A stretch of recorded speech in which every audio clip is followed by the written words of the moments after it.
All right. As you can see, I am not Pete. Pete is not with us this week. Therefore, this is not often on the clock, but we've rescheduled for next week on Wednesday. There might be a thing of the future actually going forward, but that'll be our big game preview. We will do, some pick'em stuff for the Super Bowl, and then we'll probably do some big board there and keep that, football specific or whatever. Pete's not here because he made the Pro Bowl. Unfortunately, Nez and I did not, but rightfully so. He puts up big numbies, and we're working our way there. We're Rookie of the Year contention right now. Nez, but we got another fun one on the platform of the people. I got to shout them out right here. Brand new Pick'em Champions 2.0. This won't be applicable to everyone right now. It's Alabama, Colorado, Mississippi, Missouri, Tennessee, West Virginia, and Wyoming. But you got to give it a shout at the top here because now they can play the Scorch. And that means the people in these great states will be sharing those spicy Kyle Pitts margs with us going forward. Yes, that's great news. I want to travel to one of these states just so I can try out the Pick'em champions. I'm glad that the people in these states have some pick'ems to be able to play. I know there's a lot of like hoops and stuff to jump through for them. So yeah, shout out to them for getting these pick'em champions. And I'm glad that they were able to expand them. I know they were really limited when they first rolled out. It sounds like they made some really good changes. So yeah, that's good news for people in those states. If you are in one of those states, hop in the Discord and let us know what everything looks like. Send some screenshots. Keep us on the loop. Yeah, that's a good call because I've actually, I mean, we're not in those states, so we've never even seen the interface and stuff like that. But there is something about like peer-to-peer style pick'em, champion style contest that really intrigues me. We've talked about it in the past how cool that could be. Mm-hmm. But John, I mean, on today of all days, you buried the lead, man. This is a national holiday in my neck of the woods, man. This is Groundhog's Day. Punxsutawney Phil bestowed upon the nation from his burrow in Gobbler's Knob. Real place, real name. Pause. Didn't see his shadow. So congratulations to everybody in the great United States of America. Spring is here in 2 weeks, I believe it is. It's an abbreviated winter because Punxsy Phil, who this takes place like 20 minutes away from where my parents live, didn't see a shadow. So okay, hold on. We got to walk this back for a second for me here. Is this like a real like big deal? Like people roll out and the big crowd comes out. There's 2,000 people watching this guy come out. So it is a big deal. There is a crowd. There is a lot of people. It used to be, and it still is, just like you have to be like a little more discreet about it. It used to be a gigantic party where people would show up at Gobbler's Knob at like 2 a.m. and start drinking. And they would just go hard and just get blitzed all day. And then now just imagine like hundreds of like drunk Pennsylvanians. Okay. They're just like standing around in the freezing cold. They got their liquor blankets on, and then they just raise this like honking chubby ass groundhog and just like everybody just going nuts because they hold up this chubby shithead, and all he does is just tell them that he sees a shadow, and then there's more winter.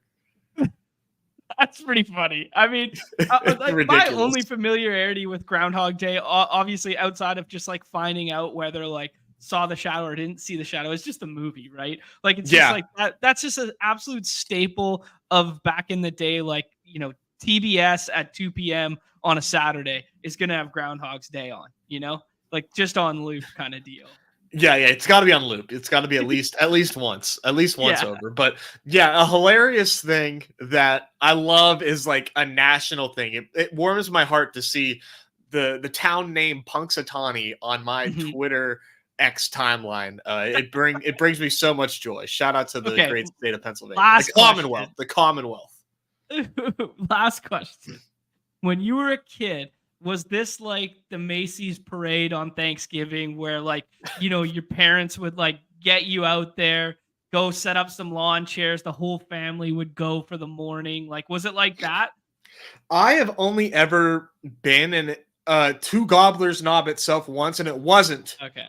in February. Bria, my wife, we brought her into Pennsylvania. I was like, I got to show you where Groundhog's Day takes place. We're going to Gobbler's Knob, and we pulled up, and we're just like, here it is, and then we left. Said Gobbler's Knob way too many times. This show's getting canceled right off. Dude, it's what it's called. It's the name. I have to say it. It's where it takes place, and we did some stuff in like whenever we were like elementary school, we got really hyped for the groundhog, and we did little cute little projects and shit around the groundhog. But yeah, I hope it never dies. I will make sure that Groundhog's Day never dies. Yeah, fuck science. Let's look at this little rodent. How does he even tell you if he sees the shadow? It's ridiculous. Oh, it's so good. I love these little like old school traditions and stuff. Oh yeah, it's the best. Yeah. Return to tradition. Yeah. Shout out Jules McCaffrey becoming a member. He wants that run good for this evening. Unreal, dude. He was on an unbelievable stretch. Doesn't what because he didn't win a couple $1,000s last night. He needs the run good, so he joins us. I see what he's doing. I don't care why he joins. I'm just happy he joined. Yeah, now he's got the puppy. Plenty of GMs in the chat here. Copper Price is the sickest of the sick, the most deranged we know. 150 max the big board already. Just, I don't know if I should hat tip or cry. Incredible, man. I got a hat tip for you. I'm calling Cap. I'm calling Cap. That is. I know Inspect Element when I see it, man. He's so. He's fake screenshotting us again. He's a very intricate troll where you don't really know if he's trolling or not. This motherfucker's trolling. He's trolling. Okay. All right. He is sharp like that. I will give it credit. After meeting him in person, I know he's sharp like that. So I know, maybe I was not familiar with your troll game, but now I respect it. Yeah, don't let him fool you. Totally real, he says. There you go. He's doubling down. He is doubling down.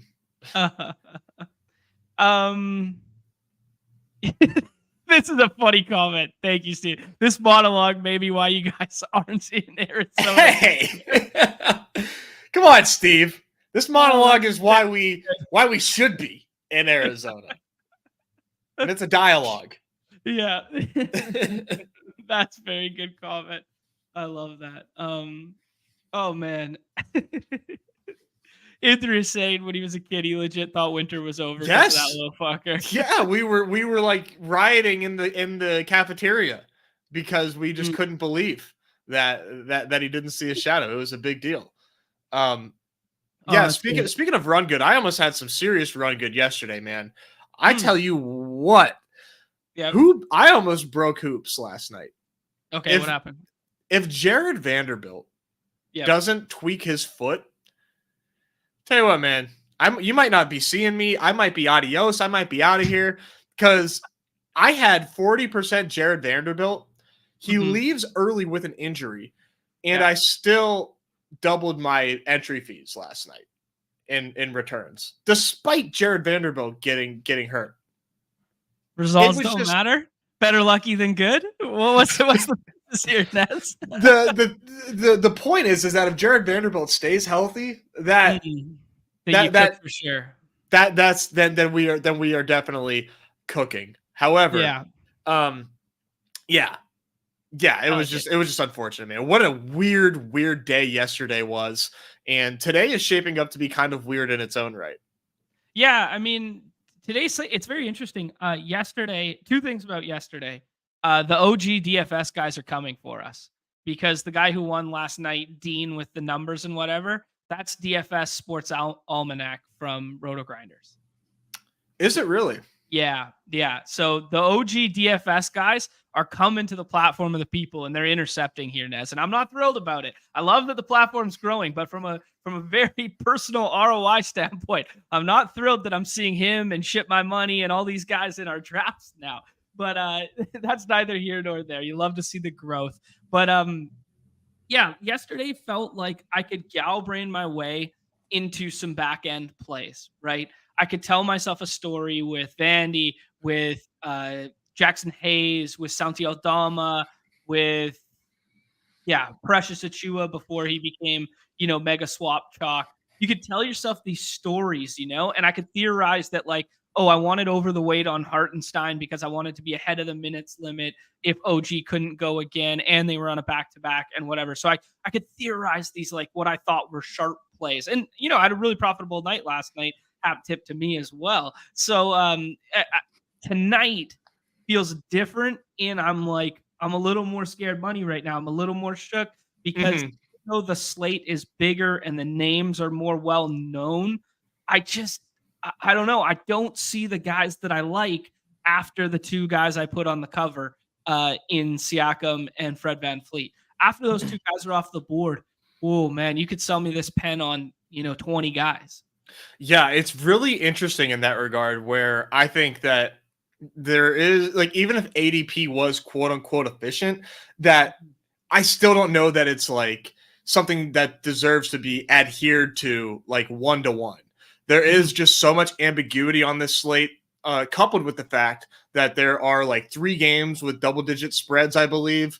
Yeah. So a lot can go awry in these. However, we just saw the fucking Celtics lose to the Lakers. The shell of the Lakers. Unbelievable. You know what that was? That was everybody just fighting for their lives. That was like some Squid Games, Hunger Games type shit where they're like, nobody wants to get traded. So everybody's playing out of their minds so that way they could be there. But maybe the LeBron James sand timer emoji, whatever the fuck, is because he might actually be out of town. Who knows? That would be kind of fun and exciting if LeBron got out of LA and competed for a championship somewhere. I don't know, man. I think they're still delusional enough to think even if they're a play-in team that they can do what they did last year and find a way to go on a run. I think, LeBron getting traded would, I don't know. It just feels so, I don't know. I think he just wants to be in LA. I think he wants Bronny Jr. to then be on the team with him in 2 years, and maybe winning a championship this year isn't as big a priority as making a run with the Lakers. I don't know. I know. I want to see him go elsewhere. I want to see him like head to the East and just like make the East just even more beastly than it already is. But I agree with you. I don't think he goes anywhere. But I feel like something's going to shake up in LA. Something will. I hope, at least. Well, yeah. I mean, I bet you a lot of people would have been telling you at the beginning of the year. We were talking about how like, oh, they signed Reeves, so now they're going to move on from D'Lo and blah, blah, blah. And then that will be like the mold of the team. And then D'Lo's played so damn well that then all of a sudden it was like, well, maybe they can move on from Reeves and get another piece and bring in Malcolm Brogdon or something like that. And that would be the new meta. And then you see Reeves just go nuke last night. Like he was throwing up heat checks from 4.5 feet behind the arc and stuff like this, contested heat checks, and he's icing them. And it's just like, okay, maybe they'll be fine if these guys could just get healthy and stay healthy. I know, right? Like I don't know what they're gonna do, man. But I do feel like, dude, I don't know. I could see a lot of different ways. I do think that they are like low key close to competing, but they don't have any assets to exchange. Yeah, that's fair. They I feel like they can only make lateral moves at this point. Yeah, that's a fair point. This is the hottest of hot takes from Jeb in the chat here that they're better without low. That's the coldest take Jeb has ever said, by the way. Jeb is in our chat just letting it fly every day. True. I love it. But like the thing that's interesting about that is I slightly understand that. Like the thought process is with LeBron, you have to play a certain way, Like last night, they played extremely free, fast, run and gun. Like LeBron can't play that way anymore, and there's a lot more half-court sets, and there's a lot more like, full shot clock and that sort of thing. So I can understand the aesthetic of it is just like, playing slow because your point Braun is old. It just feels bad, right? Yeah.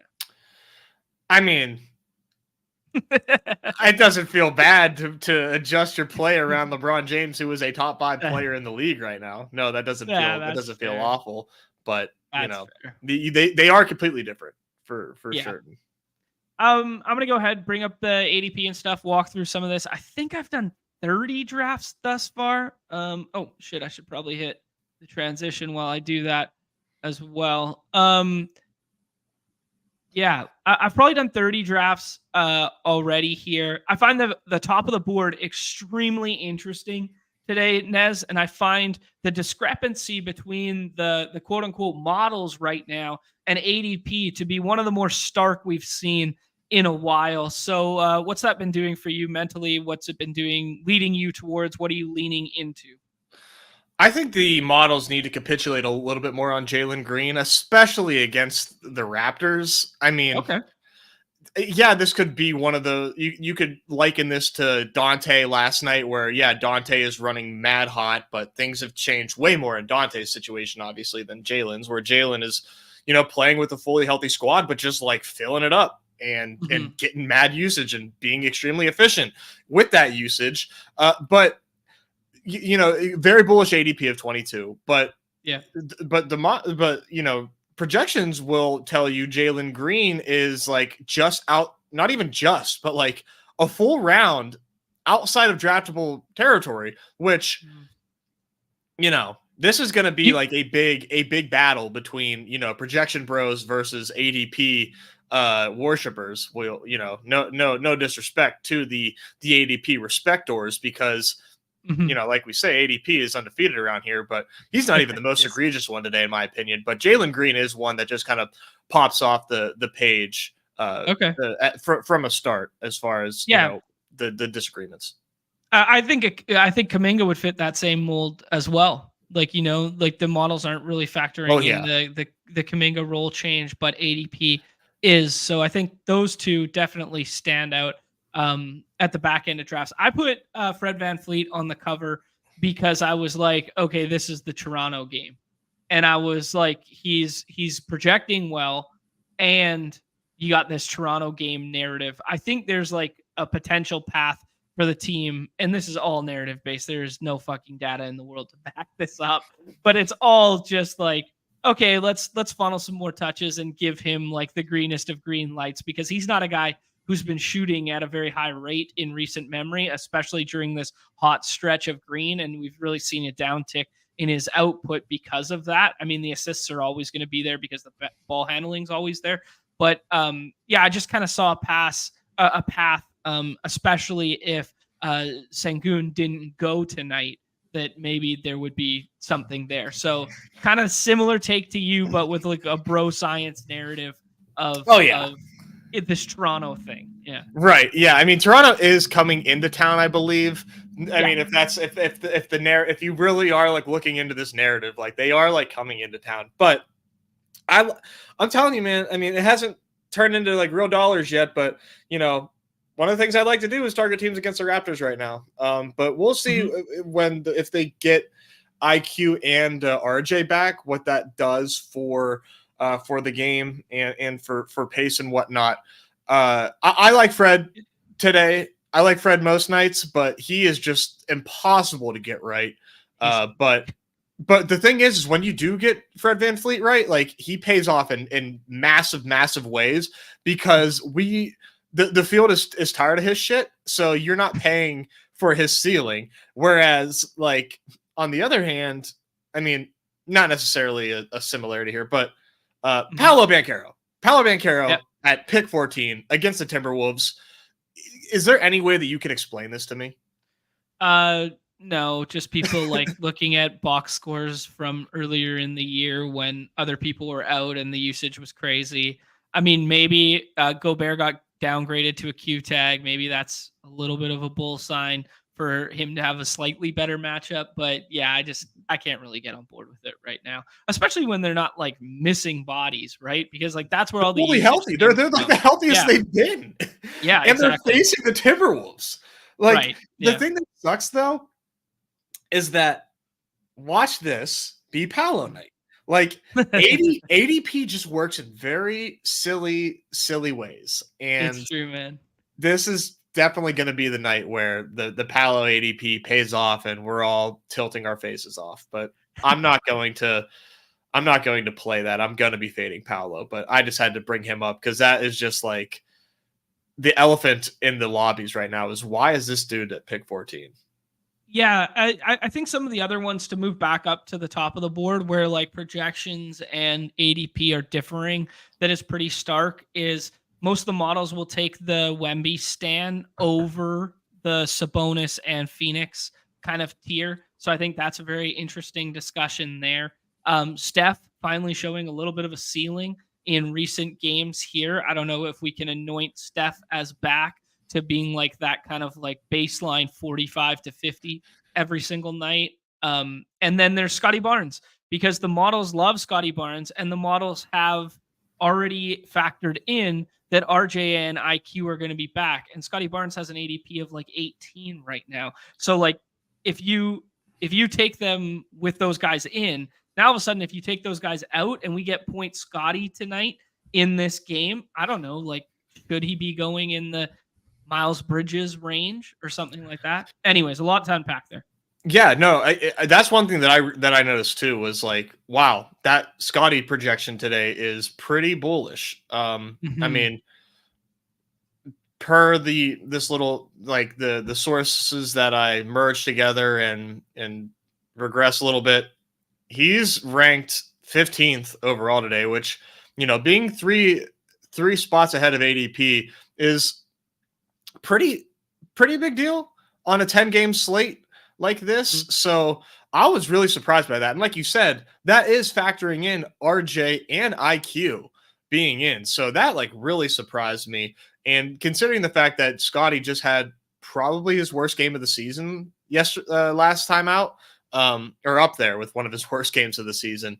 I think that really helps buying the dip on Scotty. So if you believe in the projection, and you like Scotty, then he's a good click tonight. But I am a little concerned just because, I'm a newly found respecter of Rockets at home, and the Rockets in general just kind of don't produce typically high scoring fantasy environments. So they're just like a really tough team for me to nail right now. That total is at let me find this 232. So higher than I would have expected.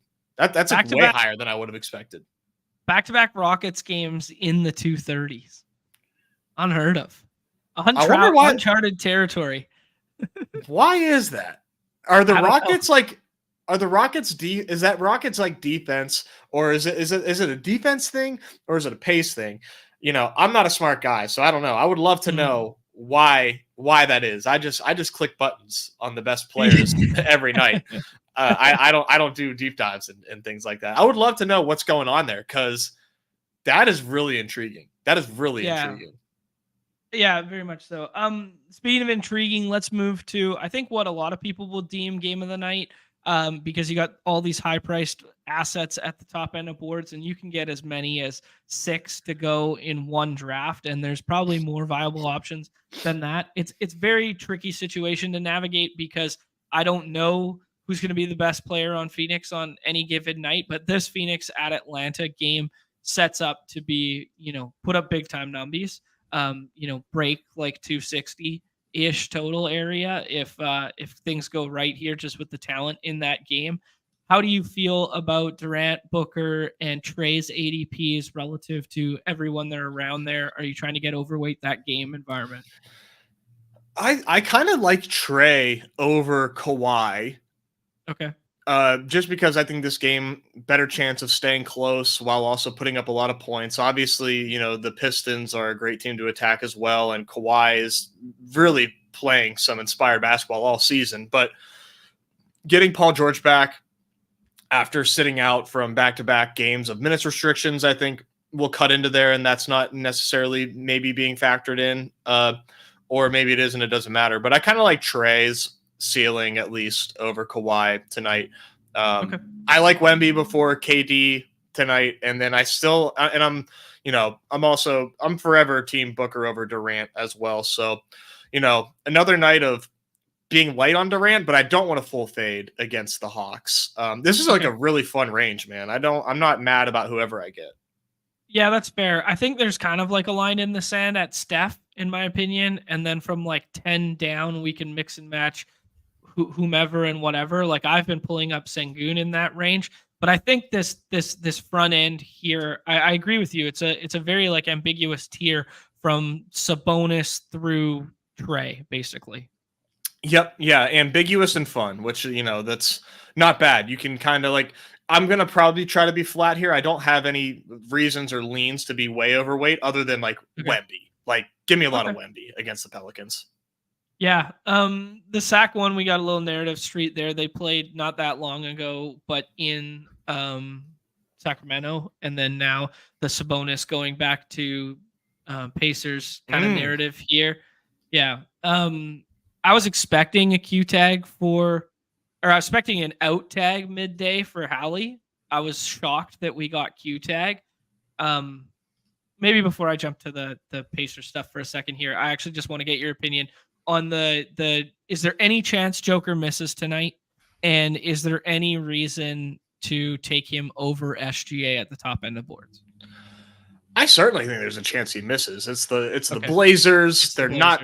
Yeah. I mean that's really it. It's the Blazers. But and I guess you could also factor in Joel Embiid torn meniscus. That sucks.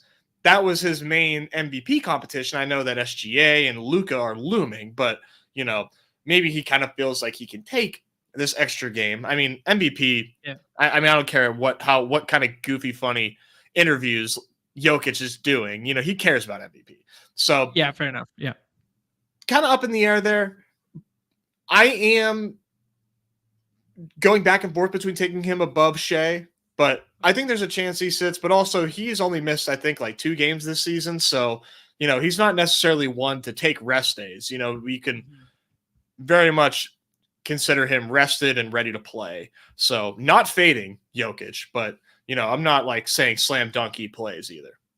Okay. Yeah, that's fair. Yeah, I'm basically in lockstep with you there. The most recent game was the one he missed. I can't remember. It was Thunder? ? Thunder. Yeah, at Thunder. That's Thunder. Right. And it was the same lower back pain designation because both him and SGA had the Q tags, and then SGA played and he did not. Yeah, and Jamal Murray absolutely pooped the bed on me. I was so overweight him. All right, cool. I like it. Yeah, so I think I feel similar to you, like SGA, then Joker, just as like I think I would like Joker more. They're both in such good spots. I just think there's a chance that OKC just blows the doors off this like depleted Hornets team, and you just get 28 minutes out of SGA. And I know you can't play for blowouts, but I think when they're 12-point favorites, it's okay to factor that in a little bit. That being said, with Joker in against Portland, they'll probably be 12-point favorites as well. So maybe we're splitting hairs there. Yeah. So maybe Thunder are 15.5 and Nuggets are 12.5 as of right now. So yeah, I mean, dude, I get it, right? I totally get it. But I will say there's something about the way that the Thunder have been playing lately that is like kind of gross and doesn't seem like they're playing their best basketball lately.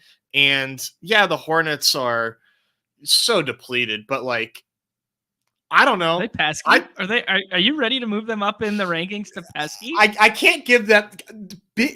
I place the pesky label on teams I really respect. They're not pesky, but I think they can keep this game within spread limits.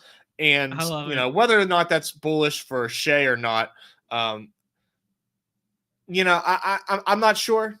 But I don't know. I just think this game can stay closer than people think. All right, we're splitting hairs. Who cares? They're 1 and 2. All right, let's move on. I'm seeing a little bit of all-star snub narrative. I threw out my all-star snubs list last night. Got 0 interaction on Twitter, as I'm prone to do. Yeah, but the Sabonis snub plus going back to Indy narrative. I like that narrative that you guys are spinning here. The one thing I'll say, man, Fox has been this Sacramento team. I find this Sacramento and Pacers game very interesting because it would have been a game like last year that would have been jumping off the sheet at us. We would have been like, holy shit, this is going to be like 260 total. This is going to be back and forth. This is going to be crazy. both these teams have changed so much right now. And the first one is Fox has basically been really bad for a month now. He's had like 1 or 2 spike games throughout then, but like we're talking about a guy who's like a fringe fantasy point per minute guy when he used to be like way more than that. I think he was like 1.3 or something like that. So he was like someone you wanted to get to. And now it's like Herder and Barnes and all these side role players that are just doing so much more on the offensive end. And then Malik Monk's doing nothing. And then John Boy Beats called the Keegan Murray game the other night. Like Keegan Murray like is liable to pop off at any given time as well. I can't buy Fox at the ADP, even though I, in theory, like the spot. But I think last year, if we had the same situation, his ADP would be 5. This year, I'm skittish to take him at 12. I know. I can't believe that he's here at 12, to be honest. Like, I thought that he would be getting way more of the recency bias bumped down, considering we have, like, I know Bam is not playing well lately. He really gave me the shaft the other night, but he is, like, not – like I thought that he would be above Fox. I thought a lot of these names would be above Fox, but people are just staying strong to attacking Indy and staying bullish on Fox. I am not in this camp personally. I understand the spot is fantastic and the total is 248, which is very high. Man, I'm going to try to stay under 16% Fox if I can help it. Okay. Yeah, I'm pretty much in lockstep with you there. Like nothing that I see about him, read about him, nothing I see on a spreadsheet makes me bullish on him. So I'm kind of like, why? I know. Like you said, though, it's really, really interesting what they are doing with their rotations, though, because they basically said, Malik Monk, like, you are a bench guy. Like, you are no longer playing real minutes for us. And friend of the show, John Boy Beats, called the Keegan Murray, like, not 50 ball, but he said Keegan Murray night. Keegan Murray puts up 51 that night. Keegan Murray is playing a ton of minutes. He is one of their best players against the Pacers. He's going undrafted. Good shout. Every single draft today. I like him. I think Herder's a little too thin, but Herder in a full court press, absolutely today. He is getting real life minutes for them, as he should. He's a good player. Yeah, no, for sure. And he's also a guy when he, like, you know, he's 3-and-D guy or whatever, where he gets wet from 3 and forget about it, right? Like he can put up a score in a heartbeat, and those are guys we like to buy into, especially in preferably in the smaller style contests than one with 10 games. But I could see the ceiling for sure there. I'm just looking at what you alluded to here. Fox still getting like crazy run, like full fourth quarter close, but alongside Harrison Barnes getting full fourth quarter. Is it like do you think it's like a confidence thing? Is it a coach? Like, I have no idea what it is with Fox right now, but they're just, I don't know. I haven't watched I've watched a little bit of him, but I haven't watched like a ton of him in recent weeks. It's weird. Speaking of just some of the scroll the F down names that I mentioned with Keegan and Herder, I was trying to articulate this with the Thunder, and then I lost my train of thought. Giddey and Lou Dort, I think, are interesting scroll the F down pieces tonight with no J-Dub. Their plays on Redacted. Like Dort is stone cold chalk on Redacted tonight. The salary, he's mispriced, but just in general, your thesis is correct. I'm not sure that they can score enough to matter. Giddey can. I'm not sure Dort can score enough on our platform to get home and be optimal on a 10-game slate. I think if it was like 4 games or something, but I wish there was like a hashtag that like Lou Dort would tweet to let everybody know that Lou Dort is going Lou Dort mode, because Lou Dort can do Lou Dort things sometimes if Lou Dort wants to be Lou Dort. Yeah, that's fair. Good Canadian kid too. The other one I want to talk about was the Hallie situation. Let's talk about Sengun with the Q for 1 second. We liked the spot. We liked the environment. I obviously like it more if Pirtle can't go. I don't think Pirtle plays tonight. I'm not 100% certain on that, but Raptors have been getting absolutely cooked on the glass since he's been out. Sengun went through shoot around. It's an illness, not an injury, and I'm pretty sure he's yet to miss a game this year. So he's coming hot off an all-star snub that he was very deserving of, in my opinion. Oh yeah. So I've been trying to get overweight him in the third as of right now. Lou Dort. Sorry, I saw Andreas' fucking message in the chat. No, Şengün tonight is a smash. I love him in this spot. I'm gonna have a lot of them. Okay. I'll take my chances on a swap if he doesn't play. I think the slate is deep enough that you absolutely take that risk with Şengün. Hopefully, he does okay with the illness, because I tell you what, man, these illnesses like really do affect guys. You do see a lot of guys game time decision on illnesses have iffy games, but this seems like a pretty damn good spot for Şengün. I'm going to be way overweight him tonight. Yeah, and just to reiterate, yes, turn me up saying what we were saying there, that he was at shoot around. So good deal. Always a little nugget there. Yeah, Memphis, no injury report for them yet. Man, they are so depleted. JJJ was going, at the 1-2 turn last night. Feels like a good spot to get to him again. Maybe some Aldama, scroll the F down. Vince Williams, scroll the F down in the last round there. Definitely in play. But I want to talk about the Pacers thing for a second. Hallie's rotations have been so effing weird. I was overweight both Hallie and Hartenstein last night because I thought the minutes limits would push up a little bit. It worked in one capacity. It did not work in the Hallie one. And I mean, who am I to question a potential Hall of Fame coach? But what the fuck are you doing running Hallie for the full first quarter, then running him for 4 minutes to close the second, then he starts the third, and then he just takes the rest of the night off? Why don't you stagger? If you know you only have him for 22 minutes, why don't you stagger him 6-6, 4-6 and close the game? Something like that. And I don't know. It's just, I've been watching some Pacers basketball recently, and their teams looked good at isolated moments. And then it's just oh, no, never mind. He's on a limit, and they rip it from him. Anyways. I know. I don't understand that either. Why would they not have him close? I don't get that. I don't know if they're outsmarting themselves, but if he's on a limit, why not let him close? I really don't get that. And TJ McConnell's been a DNP. So, but coach's decision DNP. He was out one of the games, and then coach's decision DNP last night. It's just run McConnell out there for 6 minutes, and then you free up Hallie to close the game. Anyways, I don't understand. If you're in the business of winning basketball games, you can orchestrate the minutes better, even if he's on a limit, is all I'm kind of saying. Right. And this minutes restriction stuff is really annoying, because the hamstrings you really got to be careful with. This feels like he is preserving his All-NBA status just by being out there and just making sure he gets the 64 games. A lot of talk about these games limits, and guys caring a lot about it and being pissed off about it. I think this is just his way of preserving that, which it might end up hurting him. There's big money incentive too.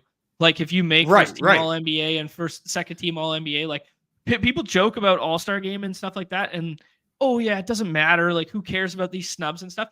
Man, it affects guys' wallets in a big way, especially when they're trying to sign max or super max deals. Yes. And for me, another one with my mind goes baseball.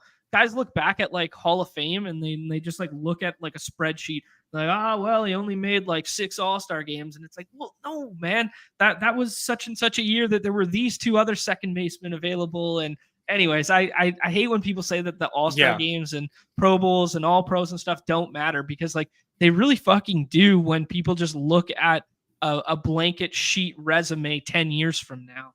And I feel they need more All-Star spots in the NBA. Just, in general, that limit should, I think, only apply to MVP, which that kind of is already baked into MVP voting anyway, but whatever. If you want to really have that, fucking have it. But I forget who it was. Someone had a good take. I mean, this isn't a super unique idea or anything, but just expanding the All-Star team to 15 spots instead of 12, I think would just make a really big deal. Just because there's too many good players in the NBA, man. The margins are so thin. The players are so goddamn good. Just who it hurts nobody to add 3 more spots each to these teams. Anyways, I really like Juice McCaffrey's point in the chat here that the awards and the All-Star games matter. The process that how those awards or spots are given out or decided is a travesty. Yeah, like it's stupid. That's perfectly articulated in my opinion. And I could rant for days about the Baseball Hall of Fame and like just, oh my God, the amount of guys that just don't get the credit in which they are due because, some fucking schmuck writer sat in a booth for 40 years watching him and just sits on his high horse. Like, it's just insane, man. They need to open that place up and start getting some amazing baseball players in there that are fully deserving, and they're, splitting hairs between guys' careers and shit. It's crazy. Let's talk about like the Hallie spot specific tonight. Are you drafting him? Are you drafting any Pacers? It's him and Siakam are the only Pacers getting drafted, but we got a bunch of Q tags, 3rd game in 4 nights, Nez, 2nd night of a back-to-back here. Can we get to Hallie? Do you think there's any chance they expand minutes tonight? Do you think he could do enough in 22 minutes to be viable in the 5th or 6th round? No, and I don't see them expanding his minutes. It would be the timing would just be so weird. Like a second leg of a back-to-back, like you just played. Oh, here you go. Here's 30 minutes. That would just be really strange. So fading the hell out of that. I think, if you draft him, you really hope that he doesn't play. Okay. You want the swap. And if you're drafting to have a swap on your team, then draft, in my opinion, Rudy Gobert and get him pretty decent ceiling if he plays, and honestly better if he doesn't, because you just get that extra time to put in a swap. Like lately, the swaps have been just extremely, extremely valuable as of late. You see it all the time. The leaderboards this past week have been littered with swaps every single night. So I'm drafting a lot of Gobert in the 6th because I want him to sit, and I want to be able to have that. I want to still be on the clock for these lineups that I have Rudy in. And Juice McCaffrey brings up another one. Zion is another one where like I actually want him to play, but if he doesn't play, then come on down Jonas Valanciunas. So sure, yeah. Like 6th round is loaded. Oddly. Yeah. I like the 6th round more than I like the 4th. Right. Well, let me give you a spin zone here. I've been taking Siakam in the 4th. Like basically every single draft. I love Siakam tonight. I think Siakam's in a major spot tonight. Major spot. And like this team's going to ride him, man. And they can. But that being said, I was looking at their upcoming schedule too, man. They don't get a break. Like the 4th, the 6th, the 8th, like they just keep playing on 1 games on the road and then 2 more back at home. But like this team it's banged up. There's Q tags all over the place. Jalen Smith's got those back issues over and over again. I don't know. I think they just have to funnel a lot of stuff tonight through Nembhard and Siakam, and maybe even Naismith to a lesser extent. Yeah, they're deep, and I think Naismith is maybe swappable tonight. I'm not sure. If we get or maybe Nembhard is the move. These Pacers are really frustrating, but but if we get no Mathurin again, Mathurin didn't play last night. If we get Jalen Smith to sit with the back spasms, though he's been playing through the back spasms for I think 3 games now, something like that. I just look at the Pacers tonight and I go, this looks like a good spot. Something's going to open up here. And what is the one sure thing I can get overweight in this game right now? And it's Pascal. Yeah. No, I love Siakam tonight. I did the buzzer beater already tonight, and we are at. Oh, I thought I had way more Siakam than this. You hate to see it, bud. Rip. Dude, my buzzer beater exposures are absolutely fucked. I've got so much Paul George. You got 90% Zion. No Zion. It's 70% Paul George and 70% Jamal Murray. Oh wow. First or last, baby. Yeah. Couldn't be me. I think Paul George still has the limit tonight. I'm through 38 draft or 31 drafts, and I have 41% Pascal right now. Nice. Man of my word. I All need to right. do that. Anyone else on the back end here? The model's liking Kuzma right now. Cade's usage has been insane, but the Detroit rotation is an absolute mess. They threw another wrinkle in it last game with Gallinari. Like it's just, I have no idea who's going to play minutes on any given night. I could see getting overweight Cade, even though the spot's not great, just because of his price tag. But the probable tag is still a little scary because he's been ruled out on the probable tag twice this year now. So I don't know. Is that something you're looking to get overweight late there as the resident Cade guy? I like Cade tonight. I do. Okay. Yep. In the 6th, that's where he goes, and I'll mix him in back there. I want to be really cognizant of my 6th-round picks tonight because I just think there's so many good ones available to us, and if I'm not, doing Rudy and hoping he swaps, but if he doesn't swap, then I don't want to be, well, shit, I was banking on getting my CJ or my Draymond or Cade, as the question was for. I want to make sure that I'm mixing up these guys because I like a lot and I don't like one more than the other, like by a large margin.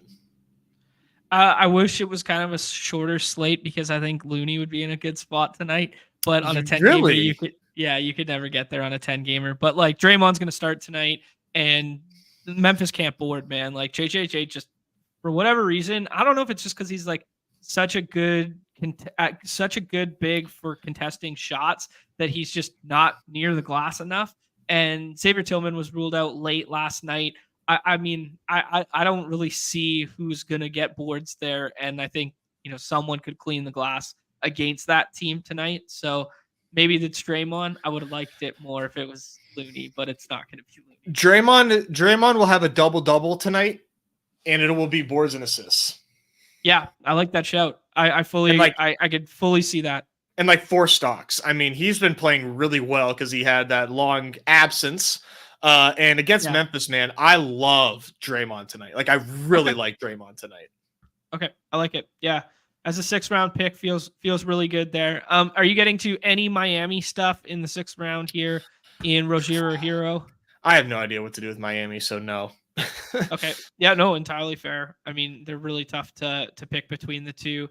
What about Nurk Capella matchup? Anything like that? Or I think Nurk and Capella are interesting, but I don't know that I'm going to get there on the main slate. But I have a nice healthy range of 60 plus, I think 65 guys that I like for full court presses tonight. The full court presses are a lot of fun tonight, just because there's a lot of guys that you can easily see 35-44, which that'll you still need ceiling, but I think that there's a lot to choose from. It's a pretty deep slate. Okay, sounds good. Maybe we rip a full court press after this because for whatever reason, man, I never find myself to those 12-person contests unless we're on stream. I am I auto a lot in NBA, but I even auto the full court presses just because I've got guys that I like, and if I'm overweight somebody, it is what it is. But they're fun, man. They are fun. If I'm at the gym or something, I'll do one on a treadmill or a bike or something. Kill the time. Fair enough. Cardio club it up. Keegan Murray night. Can we go back to Keegan Murray night? Yeah, he's got my endorsement. Okay. Yeah, I like it. So much JJJ. Yeah, I was a little scared. I'm not sure. Let me confirm here. I was a little scared that we'd get some funny business with the Memphis injury report, but the thing about they just don't have enough bodies to get cute with it. Yeah, I guess. I mean, they've been signing these 10-day contracts and shit to throw bodies out there. Yeah, Matt Hurt or whatever the other night. That's what his name was. Yeah, I think he said. I want to say Duke or North Carolina, one of the two. He's like G League. He's like a G League scorer. Let's find out. I did not know that he was. He went to Duke. He went to Duke. Okay. Yeah, he was. Yeah, I know a little bit of ball here and there. But I You know the most remember obscure shit ever, like where Matt Hurt went to college. oh my god. Yeah, but I mean, okay, so Memphis filed, man.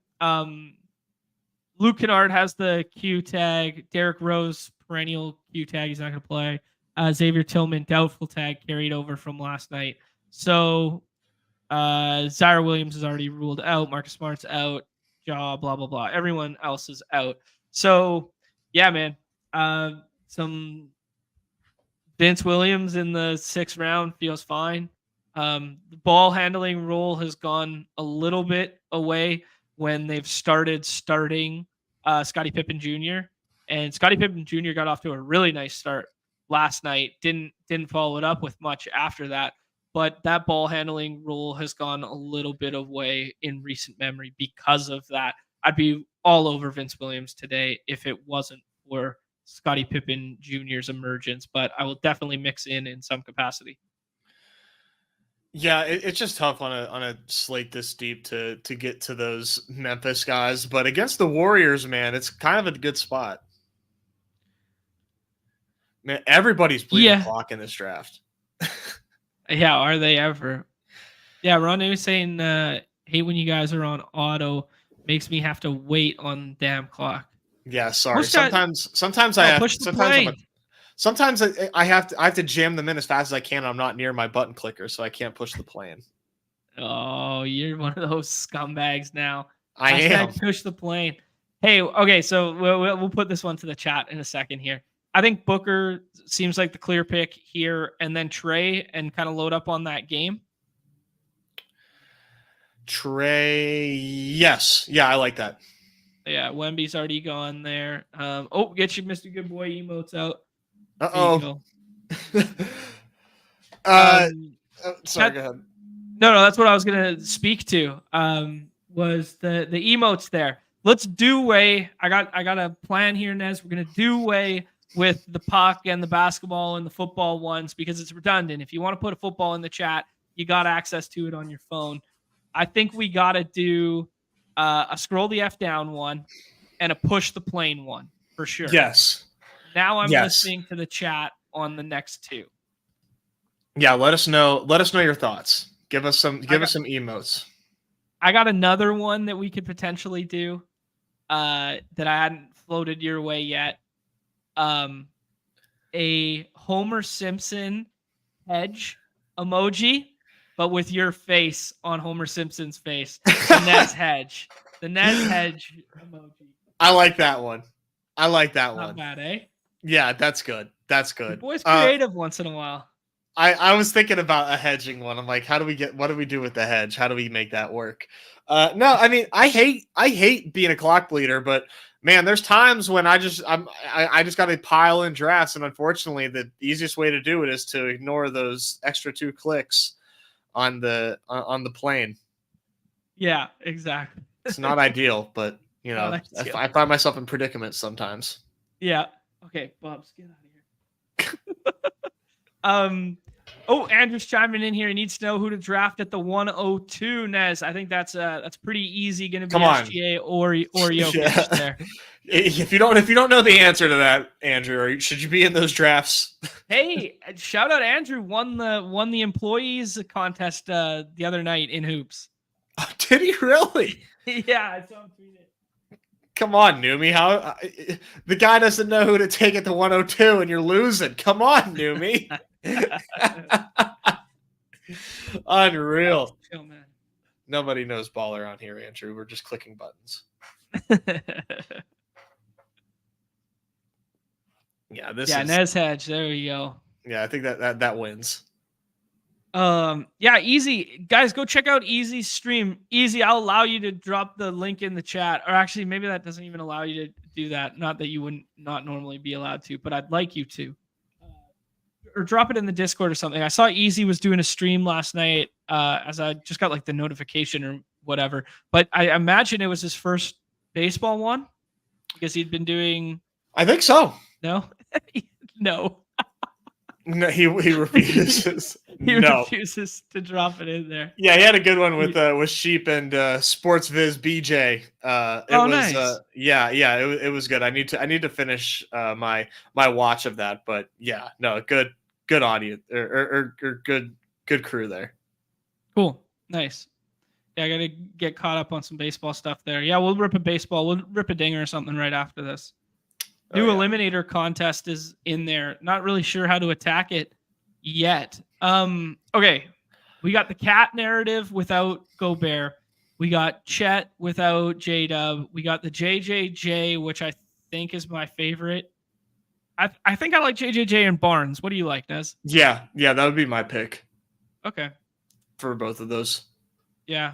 I mean, Jamal's an interesting case study because if the Jokic sit happens, what happens with Jamal? Do you think people are like too burnt from the last time that this happened to not take him where he should go? Maybe. Yeah, maybe. Gotta wonder. Yeah. He probably let me see where I would slot him, because there's a lot of good players tonight.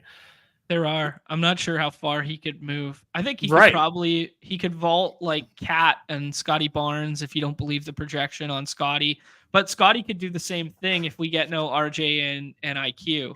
Although they did some weird shit with Schroeder, man, like where he was the ball handler and Scotty was playing more off ball. I don't know what the hell they're doing. Go back to point Scotty. Those days were so fun. Yeah. Just give us the easy way out. Just let him handle everything and then rack up the stocks, rack up the assists, do all that fun stuff. Yeah, I will say last game out when Jokic missed, it would bring Aaron Gordon into play in the 6th round IMO because he played the 5 and they were able to play small with him playing the 5, and he had a really nice night and played really well, and they distributed like through him on the high side screen and roll and stuff. It's a really nice role for Aaron Gordon. You might have to play a bit bigger against Ayton and Grant and, like that setup, right? So maybe they go DeAndre Jordan's route, but I'm just putting it on people's radar. That's a pretty good point. Like, what can Gordon guard Ayton, or does that require, going big in that matchup? If there are if Jokic doesn't play, that's a good thought.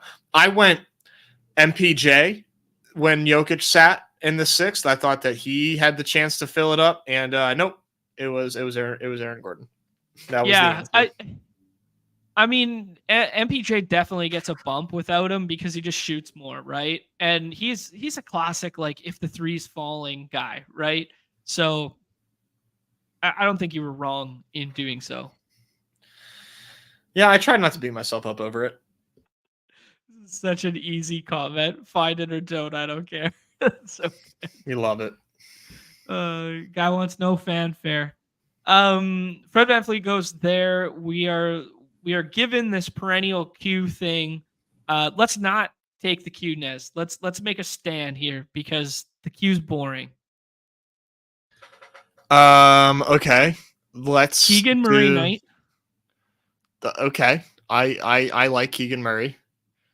Let's think here for a minute. Keegan Murray night. I gotta pick. Do you want to scroll the F down? We haven't even mentioned this name. Let me hear it. Devin Vassell, no Keldon Johnson tonight against the Pelicans.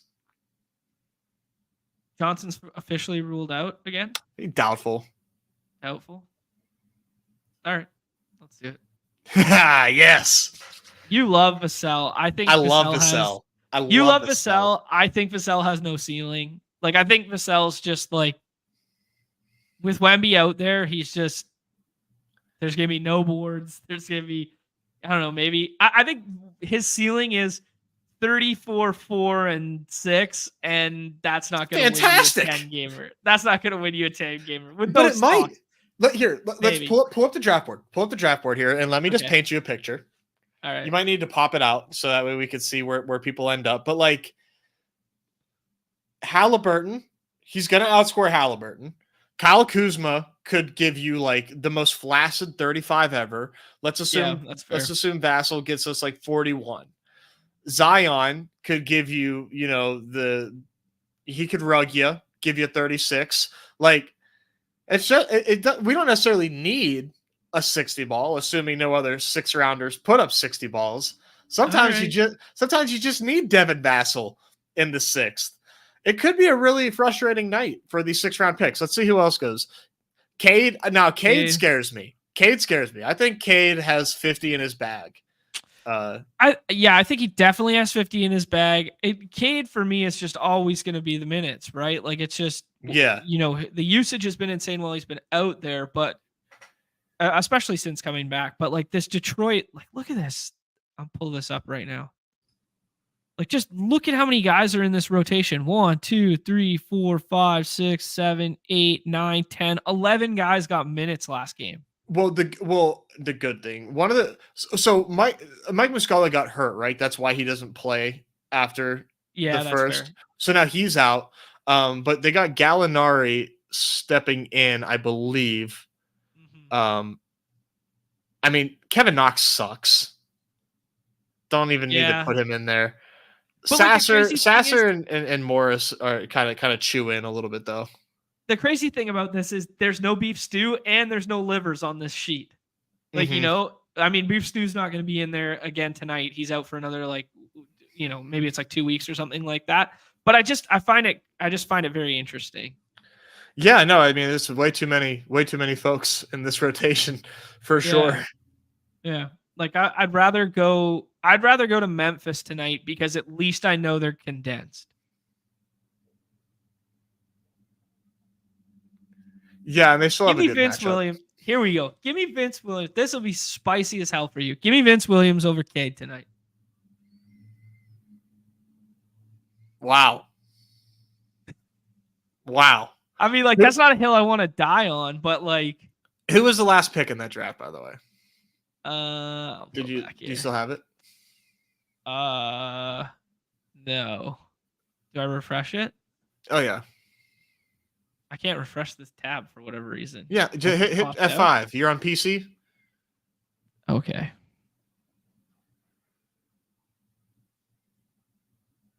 CJ. Okay, I like CJ. Yeah, CJ feels really good, especially if Zion misses. Ben, CJ buried me the other night, though, because I aped after the Zion was ruled out, and I thought it was a good spot. And I was taking BI all day at 20 or whatever. Then I just threw CJ in there at the end, and I ended up with the two of them on so many teams and just double landmine. That hurts. I like CJ tonight though, especially if Zion doesn't go again. He's gonna have a 50 ball one of these nights. All right. So I want to be there for it. I did. You want to do baseball? Yeah, I do. Yeah, that's what I was just about to ask. Let's. Should we just do a dinger? We'll do a dinger. We'll do an eliminator. Let's do a dinger. We'll do an eliminator at another point here. I haven't really thought through the strategy. We could gal brain it together right now a little bit. I'd be curious. We got all that information and that data on the importance of stacking and how it boosts your ceiling in a weekly capacity. My thoughts would be it would, play heavily into, a weekly style scoring format that you'd probably want to be overweight stacks that are early in the season and healthy. And then maybe you down tier some of the rookies and some of the arms that aren't going to be back. That would be my bro science first step take. Do you agree there, Nez? I would almost think initially that you want to stack less in the eliminator just because it's really all about floor for the most part. Let's see here. It's an 18-seat final, and when you get to the finals, it's 10K to first for a $50 entry, and min cash for making the finals is $500. So it's 10x, and it's mostly, to get there, just bear with me here. 10 out of 12, 13 out of 15, 10 out of 3, 8 out of 10, 6 out of 8, 8 out of 12, 6 out of 8, 4 out of 6, and then 2 out of 4, 1531, 610. So I feel like it's a lot of floor.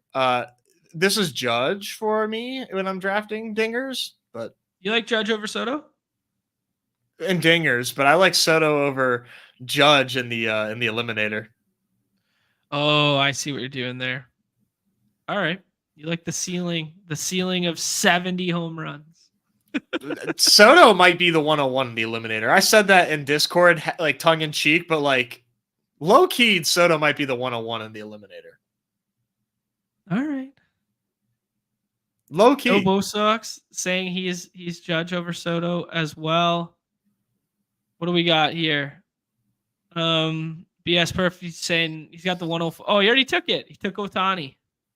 There you go. I like Ohtani. 12 hole for T-Bear there. We got lots of friends and family. Yo, GA, you got to tell me, you got to fill me in here. There was a vote or something was going down today with the news because it's NHL All-Star break right now. Hilarious clip last night of Michael Bublé and Will Arnett at the podium. If anybody saw that. Yeah. Wow. Dude, wow. So what? Funny. Yeah. What? I did not think that. Like, do you think NHL is like happy that he said that? I have no idea. I mean, I don't even want to spoil it for people, to be honest, because like you will never guess. You will never guess in 100 years what Michael Bublé said to the press at the NHL All-Star game. You will Michael Bublé, the Mr. Christmas song, smooth voice. You will never guess what Bublé was up to at the All-Star game. Billy Jones in here, but he says Billy Jones NFL. This is fraudulent. He's Billy Jones MLB where I come from. Whoa. This GA, you got to fill me in though. Is it definitive that now they're going to allow them back? Oh, here we go. He's messaging there. NHL players are back for 2026 and 2030. That's dope, man. That's awesome.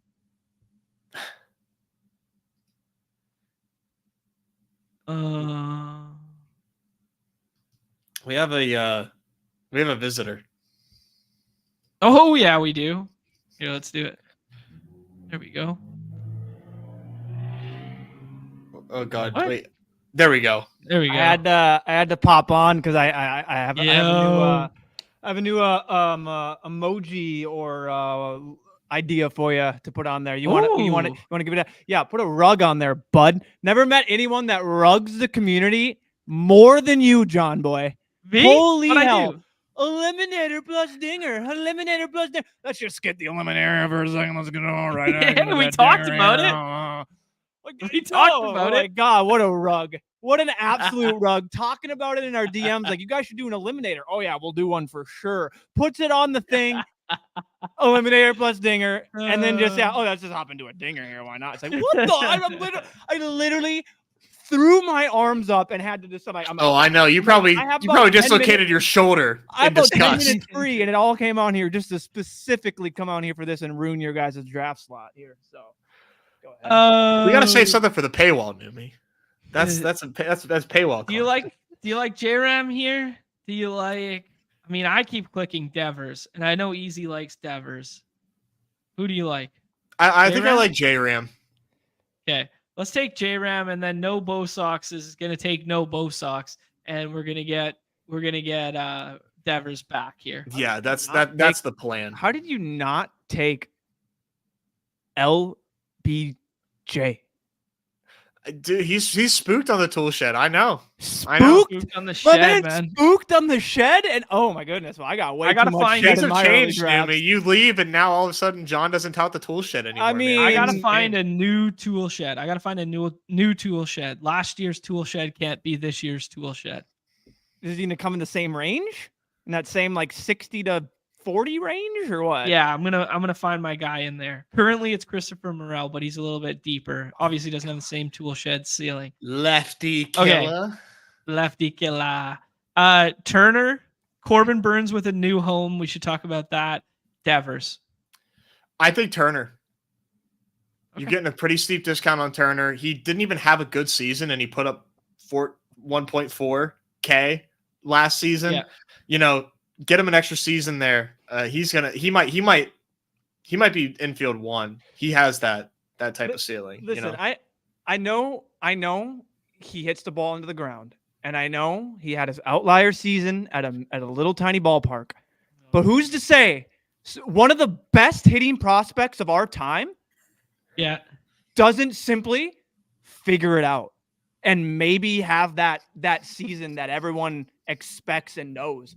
You know what I mean? Like, I think the disrespect of Vladdy, just everyone going, even Gunnar and Trey, like splitting hairs for me with Devers and J-Rom, or with Devers and Alonso, but like the disrespect I see where Vladdy is a tier below them, I do not agree with that part. I don't think he's a tier above. I'm not advocating for that. Yeah. I see it all here, and I only have about 8 more minutes left, so I got to get out what I can. You know what I mean? I just think that is disrespectful. Well, he's okay. So he's still what, 25? I don't even know if he's 25. I don't know baseball prime, but for me, that's still not hitting your prime, or like, you know what I mean? Like, it's not. Okay. Yeah, baseball prime's like 25.8 or something like that. 26.3. Yeah, and normally like 26 to 30 range are your best years, kind of. I don't know. 25 in April. Yeah, no, that's a good point, Neumy. You know, and I think that, you know, that's why he is where he is because the pedigree is real. And I think his range of outcomes are infield one for sure. Yeah, no, you're not wrong. Like that's a very fair case. That's the point. The ceiling for him versus the other guys, like you could put Devers infield one. You could put that, but like Trey is hard for me. Like, you know what I mean? Like Gunnar still hard for me to do that over that. Like, I didn't realize Gunnar went that high. Holy shit. Yeah. You know, I love me some Bobby Witt. Harper, I don't know what you're gonna get. I love Harper, but it's just, I don't know. I'd like to just bet on the guy that we've seen. And again, I'm not taking away. I know it was a little league juiced up ballpark. The ball flew there in Buffalo. Yeah. But yeah. And they moved the walls in Toronto last year. Yeah, it's just like, interesting. It's way worse for right-handed power.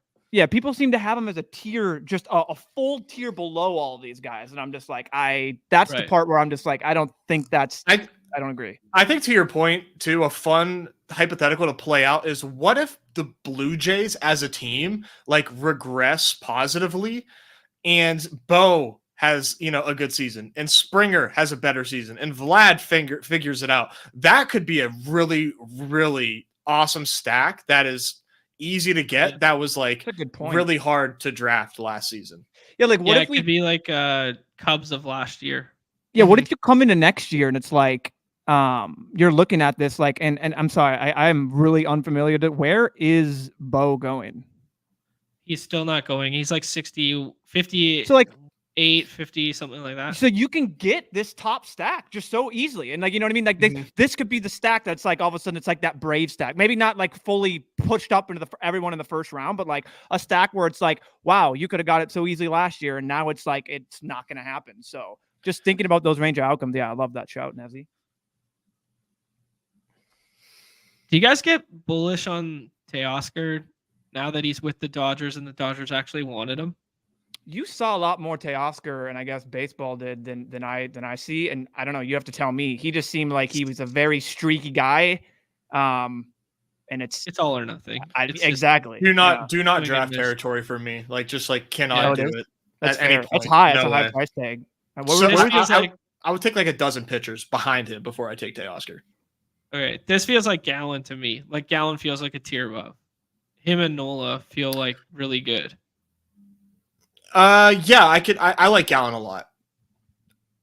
I'm always cool with drafting pitchers, man. I like a lot of pitchers is the thing. Like I feel like I can like build a rotation later in the draft, but I'm cool with having Gallen be the ace. Yeah. The other thing was like, you know, we could have taken Bo, but this is the second draft in a row from the front end of the draft board where Bo falls back to us in this range. I would probably scroll down a little bit for our Discord favorite that is peeking above the screen. I think I'd go Jazz, but I like that. Okay, so Bo, Jazz, or a pitcher. Castellanos goes there. Maybe we should have taken Castellanos first to stack. I think Castellanos is a little pricey. But that is a good stack, though. You're not wrong. That probably would have made sense. Neumy, who do you like? He can't draft. He can tell us who he likes. I like Bo and I like Valdez and Nola. Oh my God, those are so many names. I love that. I love 2 seconds on the clock. And none of those so three bad. Who were gave me Jazz. the question with 2 seconds on the clock, John Boy? Well, I thought you were just so going to bad. break the tie. I thought you were just going to break the tie, and then you went You complete didn't say rogue. break the tie. You said, who do I like? And I answered the question. That's Oh, amazing. man, we are so back. We've never been back. Oh, God. Goodness gracious, man. I love Ryan it. says no on Teoscar as well.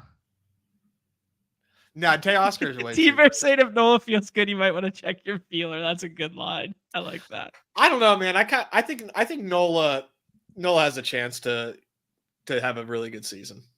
I don't know. It was not pretty last season. For sure. A lot of bumps in the road. Didn't pitch well in the postseason either. But yeah. Like I like Nola there, and my pitching takes are so terrible last year. I mean, we can all go back to someone needs to go clip it, please, to when you two were like, oh yeah, I'm Gosman all the way, and I'm like, I don't know, guys, I think I'm Manoah over Gosman this year. You hate it. I mean, I literally on YouTube to anyone can go find it. I had the audacity to go, yeah, I think it's clear cut. Alec Manoah over Kevin Gosman. I don't even think it's close. Poor Manoah. Oh, goodness gracious. Hey, but Yeah. I did put my money where my mouth was. I had 20% Alec Manoah. Did not go well. That's funny as hell. Shocked it didn't go well. I know. You were right about Bobby Witt though. You got the big fat dub on Bobby Witt. You know, squirrel, nut, finding it, the whole thing. Things of that nature. Yeah. Dude, this Corbin Burns one's crazy because I was contemplating him at 26 here, and then he fell all the way back to 37 to T-Bear. Like, I feel like Corbin Burns should be pushing up, not down with this trade. Agreed. Well, because the dimensions, I mean, everyone's already seen it, but the first thing I know is the dimensions are pushback. We already know that. Contract year. I've been reading and just seeing, like, I'm like Nez. We obtain the information from smarter people and then we regurgitate it. I see all these people talking about the new owner, and talking about how this is good for potential extension and all this. So, but again, the contract year, me, I like that narrative. I think that's the best narrative in sports. Contract year, that guy wants to get paid. So then so they're gonna pull a little something extra into that. So I have a prediction. I think What? Burns gets extended before opening day. Ooh, nice. Does that I like that. new New sale of the team. Do you think? Go ahead. Sorry. Well, I'm in lockstep with that take there, where it's like new sale of the team. Their first big move is this. Like, man, they underpaid for sure. Like, even if he was only a 1-year rental, it's fucking insane. Like DL Hall and like some minor league guy that I'm not even familiar with. I mean, Joey Ortiz is going to be good, but people have paid more though for a 2-month rental at the trade deadline. Like, you know what I mean? Like, no, but exactly, Neumy. Yeah. So, on the I mean, if I know John here, here. it's Nimmo and Quan, and yes, you're going all the way down to Nimmo. I kind of like Seiya, and I love the pitchers in this range, starting with Freddie and going down to Grayson. Yeah. Okay, I don't want to get froze out at outfield any longer. I don't take a bunch of Seiya, but like Seiya's going to hit higher in the order without Belly there too, and kind of like, last year he fell down to that 6-7 range so frequently. More advantageugous that he'll be hitting near, Nico Horner and Swanson. Maybe it's windier in Chicago this year. Who knows? El Nino? Is it an La Nina? Or is it goodness gracious! Are we weather bros for baseball, best ball now? Is this what? Neumy, it's the 101 of dailies. You check the weather, son. This is why this is my golden sport. rule. Hold on, let me get a weather sheet here, day by day forecast for the next 4 months. We've got some options here, John. I'm going to throw out Royce Lewis, your boy Logan Gilbert, Grayson, O'Neill, Yoshida. This is a golden range here. So I was just going to say that there were 3 picks on the board. One was for Neumy. It was Royce Lewis. One was for you with O'Neill Cruz. And then I was going to take the best pick of the bunch, which is Logan Gilbert. Yeah. What do you, dude, your boy Kirby is getting a ton of steam right now. Like a lot of steam. So nice. I mean, he just never walks anybody and he throws hard as fuck. Like, I was a pretty little good bummed combo. when the Twins made that trade. I was really hoping we were going to get like Woo or I don't think we're gonna get. I'm pretty sure Wu. Bryce the name. Miller. Yeah, Wu and Miller were probably the names mentioned. It was more Wu. I'm pretty sure they regard Miller higher than Wu. But that was the name they were potentially thinking we could get back with other pieces going for Polanco. That was the like Polanco deal. Yeah. Yeah, that's what like the first couple things I was reading. But yeah, I mean that staff you got. I mean, it's interesting there because you can load up. They can go for Cease. Like I know that's the number one thing people talking about. Like, dude, I think Snell. Like not a trade, like just a sign Snell was. And then keep your so much staff. sense. I'd like that. That'd be yeah. fun. He's like a Pacific Northwest guy. You opened up a little bit of money with the Robbie Ray deal. Just give what you were going to give Robbie Ray to Blake Snell for 3 years. They did pay. Now I don't know the whole Polanco thing, and I know we took on like 10 million and $1 million and whatever, but they also did pay the Twins cash. So I know that they came out as losers, and I think financially in that trade. Maybe someone could correct me if I'm wrong, but yeah. I need to see. So the rotation for the Mariners right now, because Robbie Ray is out at least till the All-Star break, right? Isn't Robbie Ray a Giant? Oh, yeah. Sorry, my fault. You're looking at Luis Castillo, Gilbert, Kirby, Miller, and Wu. I feel like they're gonna ride with that. Wait, say that again. I mean, it's really strong. They got 5.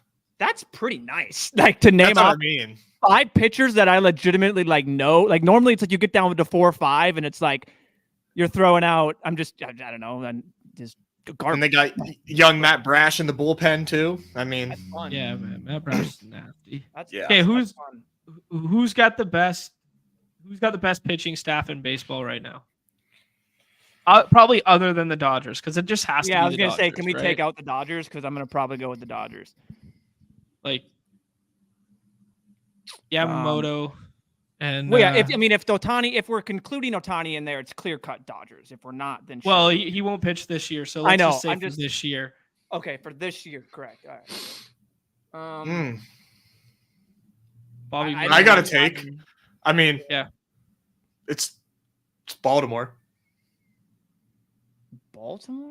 With Bradish, it's Burns, Bradish, Kramer, Grayson. Grayson. Who's the other one? Means.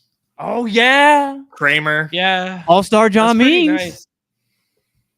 That's a pretty good non-chalk answer, I think. I'll take it. Yeah. Could we go back to last year and say the Twins?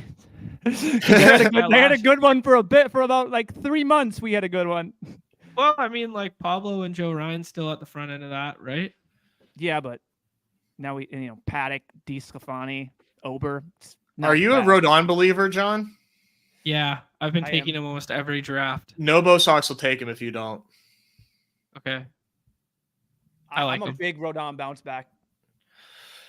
Yeah, I think the bull case for Rodon makes him a really easy click. I mean, the bull case is just I think if it's just Rodoning he can give you at that price. I'm gonna click on every time. Yeah, he can give you 200 plus Ks. Like, yep. It's possible. You want 300 plus Ks? Mitch Keller sitting right there. I think we need to go outfield here. I mean, yeah, that Eloy stack would have been perfect if you just had. Eloy or Josh Lowe. I'm totally fine with Josh Lowe with the stolen base upside, and he's going to play like almost every day. He's got easy backstack potential too. Oh yeah, Isak will be calling our name sooner than later. With this team's calling for Isak and Manuel Margot theory. Can you pull up the board again real quick? I just want to look at, and I'm not trying to sauce B-Spurf, but I want to see like if you go like fully into the outfield scarcity play, like what's that team looking like right now? He's got the Ohtani Trout stack, nice. Improbable. Yeah. Nolan Jones in the third feels rich, even if you love Nolan Jones, but I'm not Nolan Jones pilled yet. I don't think your dog liked that Nolan Jones pick. He's dreaming right now. Oh, Tucker? Did you hear him? Yeah. He's he's in the middle of a dream. Okay, yeah. So you guys both got him down by your feet? Yeah. Oh. I was hoping you guys could hear it. Yeah, I heard that. I was like, oh, goodness gracious. Nolan Jones is my generation's Corbin Carroll, and it's even crazier than the Carroll stuff. Oh, you're not talking result based. You're talking he's your generation in terms of the steam. Yes. Oh, I see. Nez, I have to. I'm sorry. I'm looking at a golf scorecard right now of Eric Cole, and I have to relay this, guys. I have to.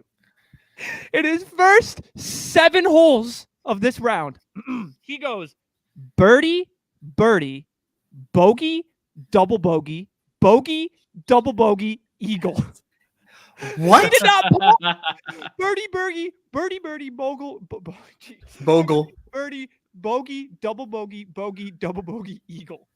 There's not a bad. par on the scorecard. Dude, I full faded him today, so That's wild. That's wild. Golf bros. That's crazy, man. I'm running hot to start. I don't know if it's just a tea time correlation thing or what, but Keegan Bradley is just like scorch earthing this course wherever the hell he's playing. I think he's playing Pebble. But yeah, we don't need to bore people. We don't need to get more people to leave off. Now they're talking baseball and golf. Dude. Goodness, We've got people like golf, man. The overlap is stronger than we realized. I'm literally watching Live right now on the monitor right here. Why are you supporting that disgraceful organization? I'm literally Rob Lowe, but with a golf hole on my hat. Like, I'm just here for the betterment of the game, man. I just want to watch people hit ball and hole. Good shots, good stick. I don't know. At least they can give some PGA some tips on how to improve their product. At least. Yeah, I mean, John Rahm's going nuke, so it's fun. It's fun to watch him over there. But anyway. All right, we got to start thinking about who we're going to take here. A lot of fun pitchers are off the board that I like, but we have 4, so we don't really need to worry about that. A lot of fun infielders, but that's evergreen. This is kind of funny, though. He says he just wants to watch golfers he recognizes. It's true. Half of them are going to Live, so it's just like crap. That's funny. It's kind of sad.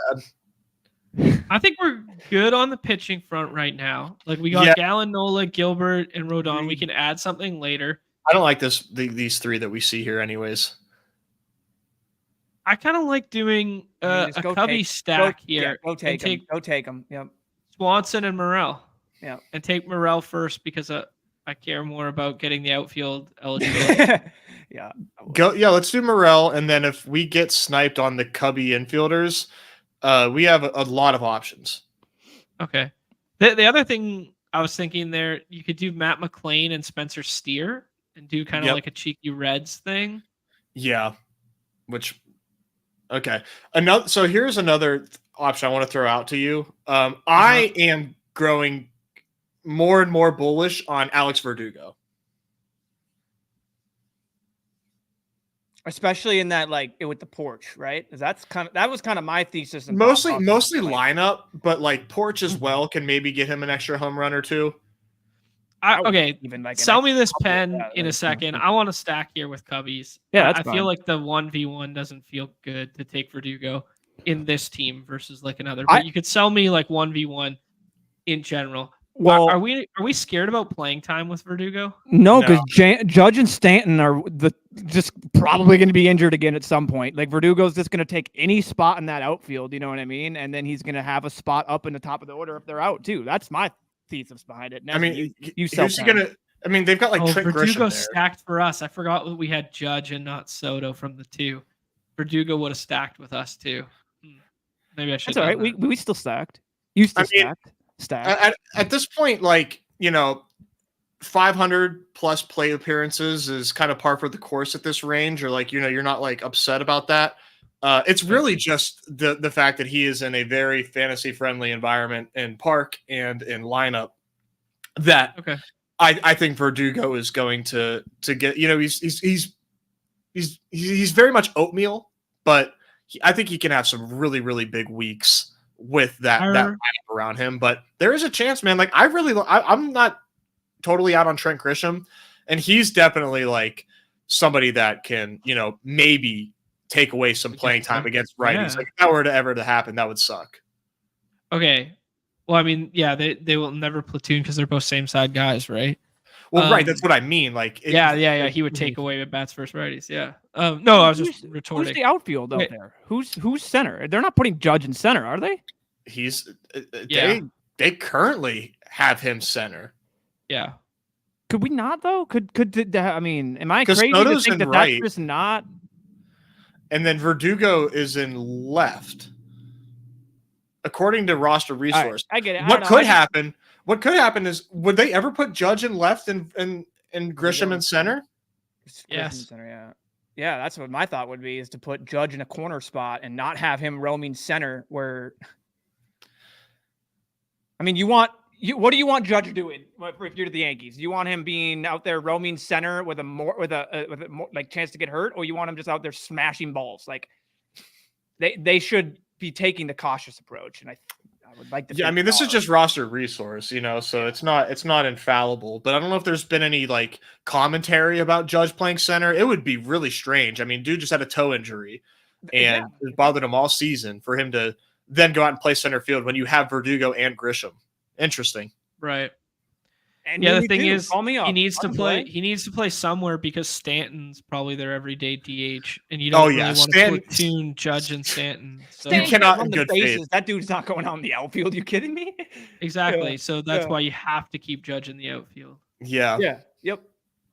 I mean, Stanton will get his 3 different IL stints during the year. So Hammy, something else. Judge will play some DH there. So it's it's all worked in. It's baked in.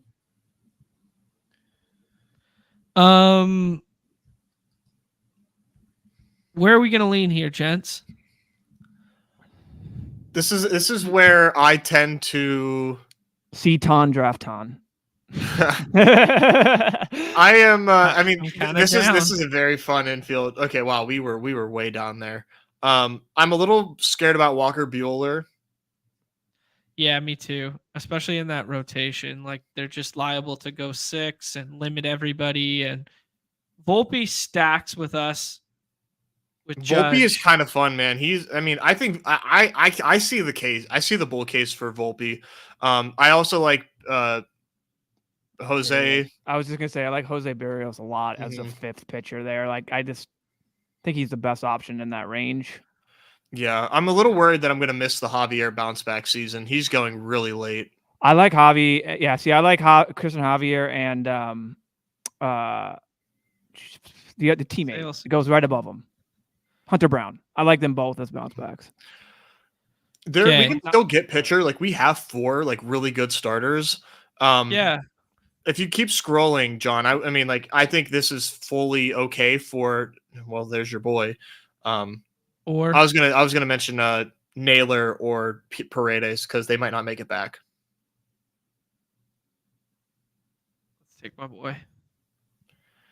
Paredes is probably the best roster construction pick. Yeah, I like Paredes more than Naylor. We have J-Ram, so right? Do we not have J-Ram? Oh, true. Fuck yeah, we do. They might make it back though. They're not not flying up boards. Yeah, I think it's like pretty ambiguous in these tiers that you can kind of just mix and match how you see fit and whatever. I love this range though. Like you have Naylor, Arias, Carey Bonds, Paredes, Melendez, Correa. This is a really fun range. All right, gents, I'm gonna have to pop off, but I do appreciate you letting me just come on and talk some ball, throw some haymakers, scat around. So I'm glad you made the trip. Yeah, I was like, just a casual Friday, no Pete's on here, so I can come on here without getting grilled by them. You know what I mean? Get out here and all the hard questions, but yeah, land this plane. I expect at least 2 more picks where John talks it through and then asks you with 3 seconds left on the clock your thoughts.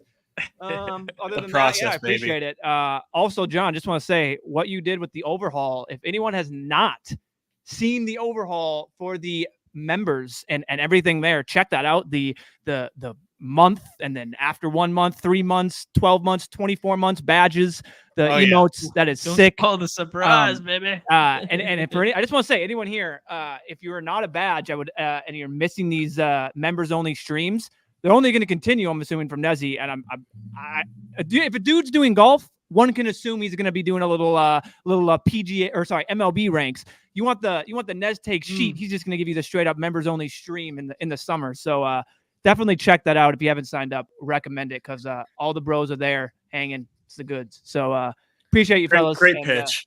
Yeah. Great, I mean, yeah. I'm there every morning. It's a great time. Company, I got my GM, my coffee brewing. It's the best.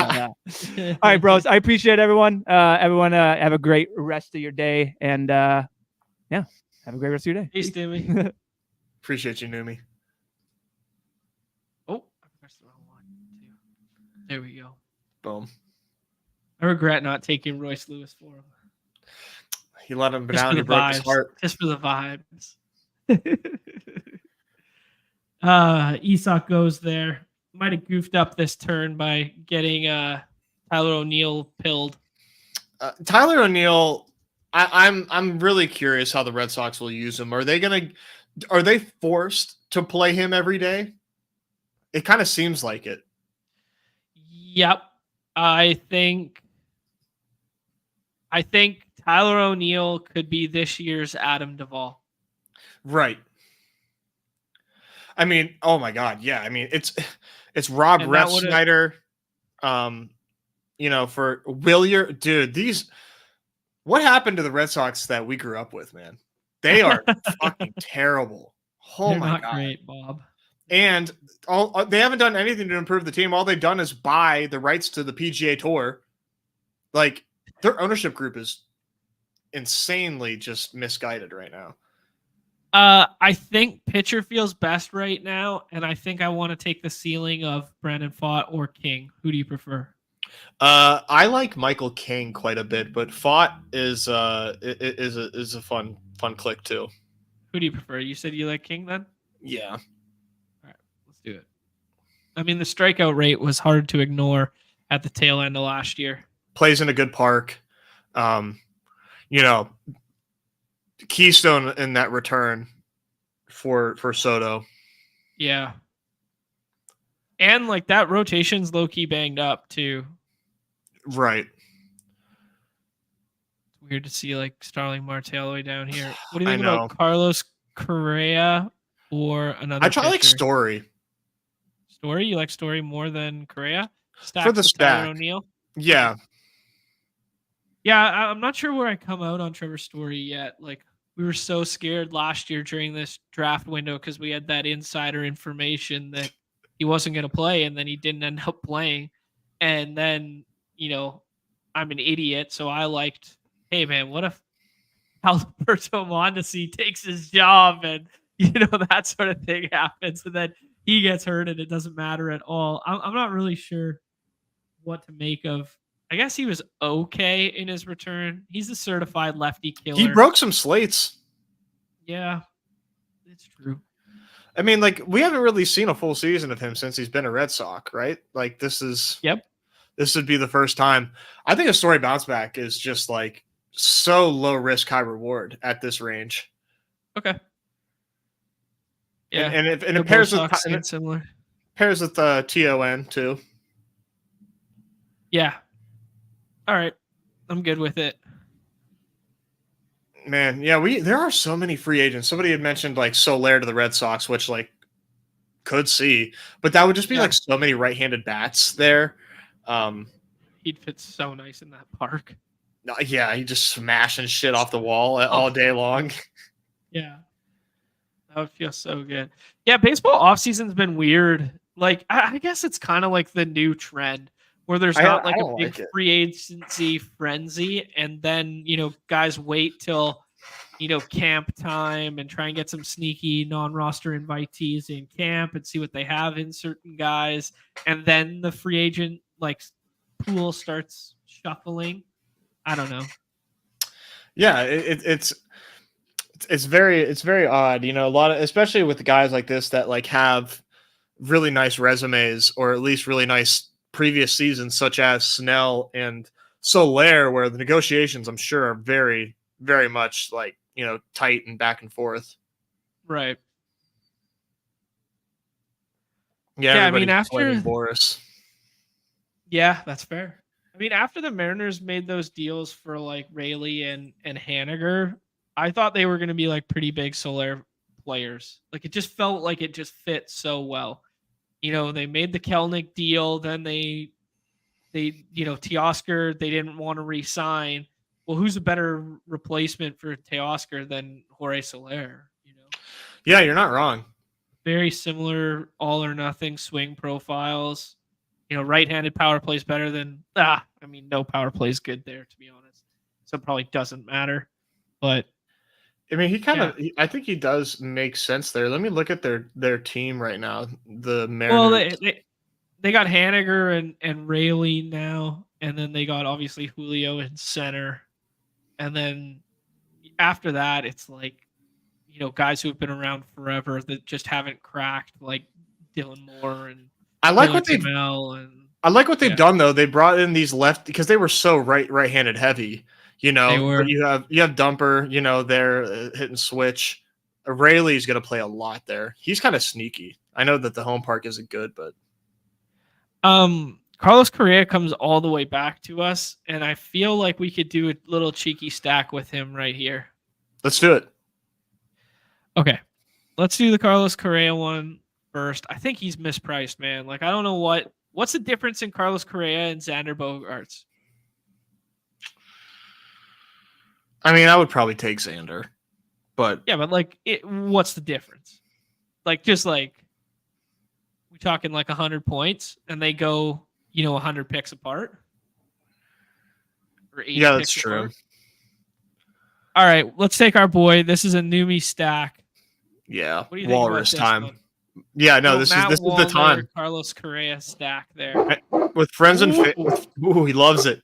With friends and family in this draft, man, you're not going to get Wallner any sooner than that or any later than that. Oh boy, what's going on out there? Chip saying Xander's overpriced. He's pretty cheap. I mean, I don't I still don't take him, but he's cheap as hell right now for a guy with projections, that are not the worst. I mean, his OPS projects for high 700s. I mean, yeah, it's not fantastic. You can get that. That's like a dime a dozen. So yeah, maybe he is overpriced. I still don't take him a lot. I gotta dial in more to these playoff schedules, though. I don't think we're seeing a cores bump for teams that play in cores. Turn me up saying Xander gets cores in the finals. I didn't know that the Padres get cores in the finals. I've been pounding the shit out of Tatis in these drafts, and that makes me feel a lot better. I'm going to continue to do that. Yeah, the schedule stuff. I haven't done a full deep dive on it yet. Something that definitely needs to be done soon here. Yeah, N3S has an awesome sheet for that. Yeah, I saw that. I retweeted it yesterday. I looked at it for a half second there, but I haven't done a full look at it yet. Actually, I could bring it up right now. Yeah, it's a fun blend of schedule plus projections. Okay. Give us a nice little like tiebreaker module. Mm-hmm. Dude, classic fence guys. Like, show up, man. They're supposed to come yesterday. No warning at all. No, and they didn't show up yesterday, and then no warning, and they're just like coming around the back right now, and it's like he's just gonna bark at them as they go by the side windows the whole time. No respect over there. Ryan McMahon there. All right, let's see if I can find N3S's sheet here. Steve, where are you? Okay. San Diego is in cores in the semis. Well, that still counts for something, I guess. In cores in the semis. Okay, so this is a total. I'm going to drop this in the chat for everybody. Is it showing up all right on the screen right now? There we go. Yeah, it's a lot of numbers, but yeah. Kyler's saying that the O's get Coors in the finals. Yeah, it's Marlins and Orioles, actually. Marlins and Orioles get Coors in the finals. Okay. Pretty sick. We could have the Cedric Mullins conversation too. I mean, maybe the playing time goes away a little bit. You said you didn't like him. I don't know, man. I've always been a Cedric Mullins stan. Like, I just think he's decent. Oh, I was in 2021 and all years past, and yeah, I just don't see a ceiling for the guy. fair enough. Marlins such a fun team to stack. I mean, I thought they were fun last year with like, you could tell me that story with like Brian De La Cruz hitting the ball so damn hard, and then you could tell me that like backstack outfielders stuff. But this year, I guess you just do Jake Berger and Josh Bell. I don't know who you stack them. Like the Marlins being fun. That's the first time I've heard the Marlins being called fun to stack. Yeah. Let me. Yeah, I mean, like Josh Bell is free, so yeah. He gets traded every season. That's true. I mean, Jazz, Rise, Berger. I guess De La Cruz. Sorry, we're clock now. 5-6-6. We're gonna need one more pitcher here. Who jumps out to me unless you like Stroman more? I would just take an outfielder first and scroll up if you would. We got 8 seconds. Well, if you scroll up, I would tell you who to take. Sal? Yes. I didn't get it. I don't know if Nobo Sox likes Sal Frelick though. Jock Peterson is a bad ex darling too. Jock always pops in every projection model ever. I know.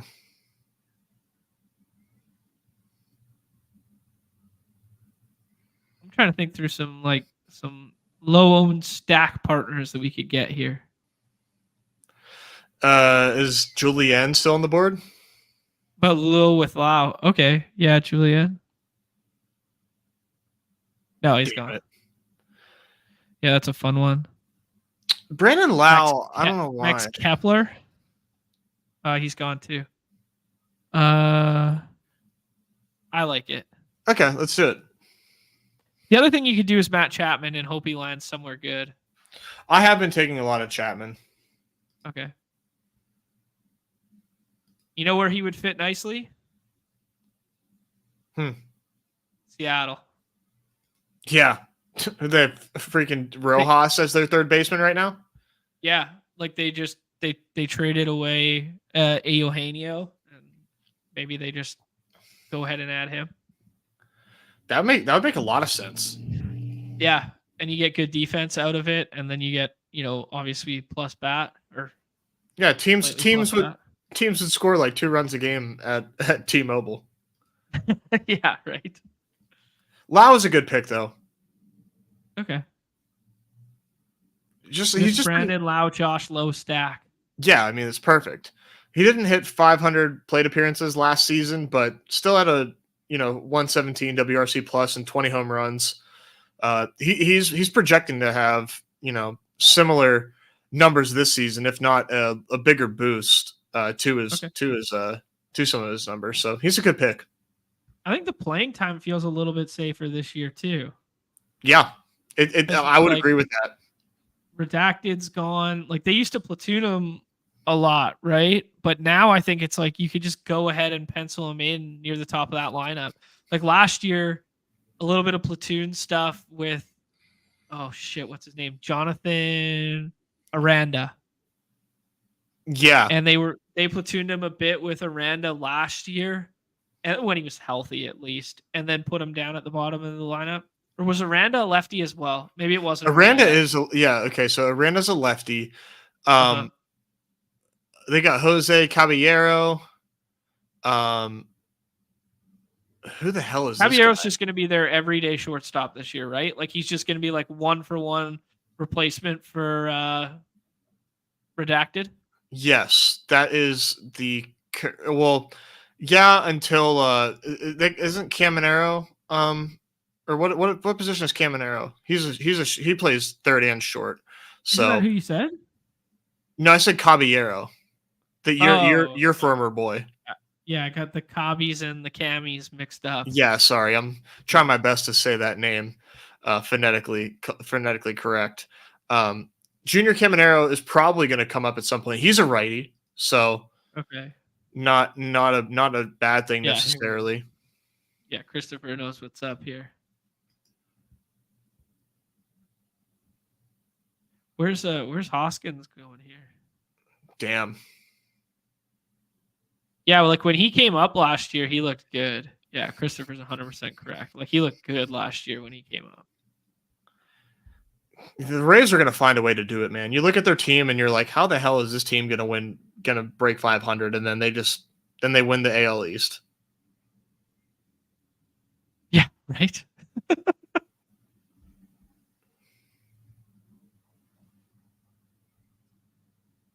All right, what are we doing with this last pick? Probably outfield. Yeah, 6-7-6. Infield looks strong with 2 picks early, and then it's kind of like Judge, Suzuki, blah blah blah. Parker Meadows, Jason Dominguez. I mean, that's a tough sell. Brennan Marsh, Mark Canna's in Detroit now. What about Rayleigh? Is that just awful? No, let's do it. Why not? I've done it a couple times. He's going to go way underdrafted. Yeah, I like it. And I see him being an everyday player for them. You know, I think they really want that left-handed bat in the lineup.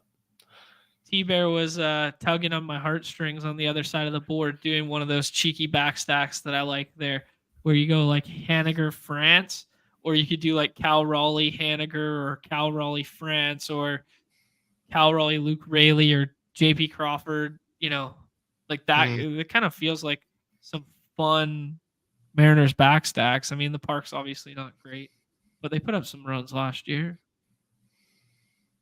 Griffin Canning with the last pick there. John Means pay stacks with a John Means pick. That's pretty fun. That's cheeky. That's big time cheeky. I like that one. Yeah, let's see what else we got in here. Okay, so Julian at 206. People are talking in the chat that they like the Brewers stack that now has Hoskins going 120. Hoskins, I didn't realize. I've been like overrating Hoskins. Yeah. Yeah, like 30, right? Coming off an injury. Yeah.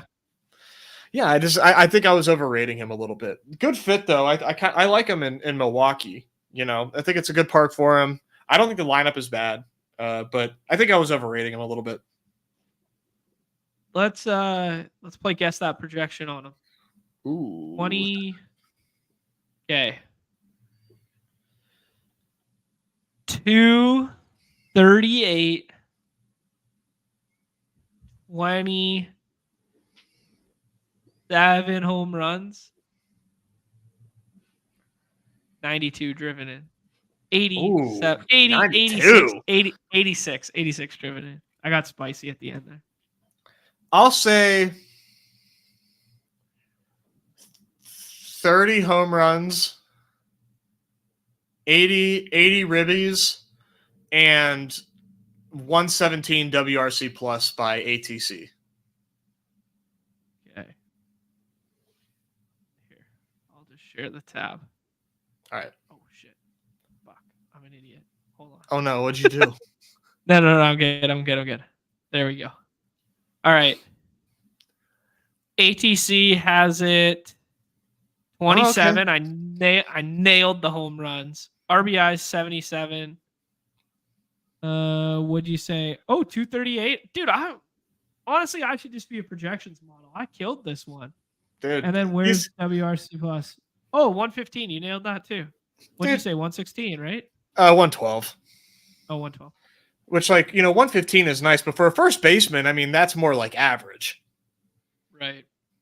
Yeah, this is like if Evan White panned out. This isn't like if Rhys Hoskins panned out. Right. Was that too spicy? Yeah, almost had me. Oh shit, that was too spicy. Yeah, the Griffin Canning pick was a nice one there at the end.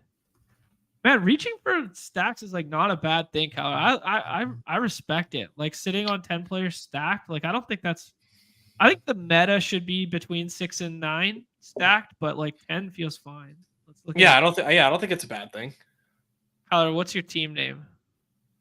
Let's see here. Nothing indicates Kyler. I can't even guess it.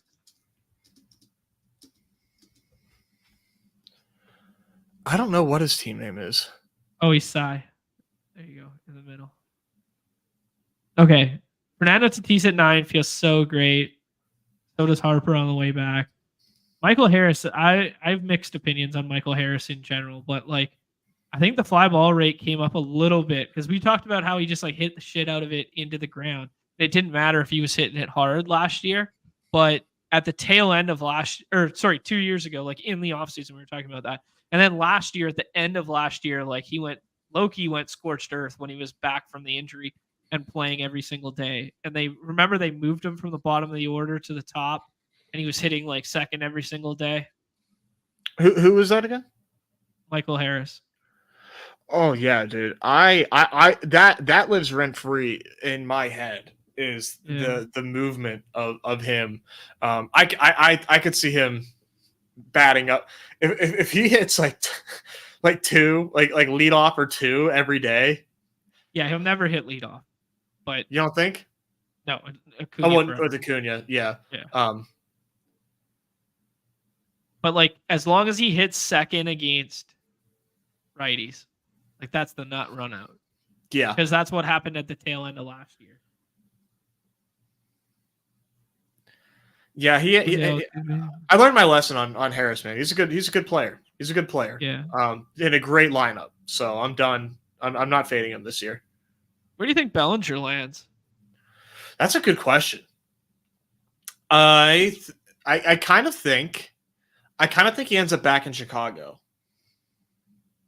I'd like it. I mean, that team, like, if you look at their win projections and stuff now, they're like projected to be below 500 and all this stuff. Like, you add him in the middle, like, what's he worth in terms of wins? Like 2? Like, if you're projecting their wins for the season, like, they go from like 73 to 75.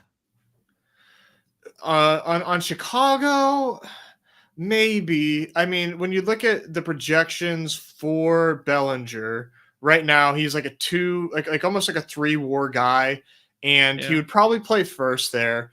So with Michael Busch currently projected to be their first baseman, yeah, no, you're right. That'd probably be about 2 wins. Yeah, I mean, it's a glaring hole.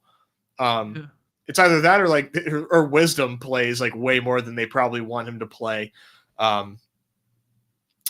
Yeah, Bellinger belongs in Chicago. I hope they don't. As a Pirates fan, I hope that they don't.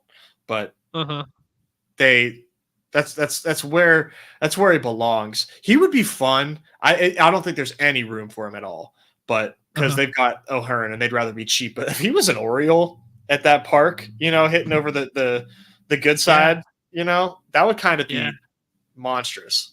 That's an embarrassment of riches if they ended up with him. Yeah, that would just be like, whoa, there's a new sheriff in town. That's like delaying Jackson Holiday another year kind of move. You know what I mean? Like, that's so many bodies that like someone who's the easiest one to take a back seat, right? Yeah, that would be, well, like it would be like probably like Jorge Mateo or something. Oh, true. Yeah, I guess you could mess around with the infield and move guys around. Yeah, but they got O'Hearn, and he's going to project so similar. They're totally fine with Ryan O'Hearn. That's fair.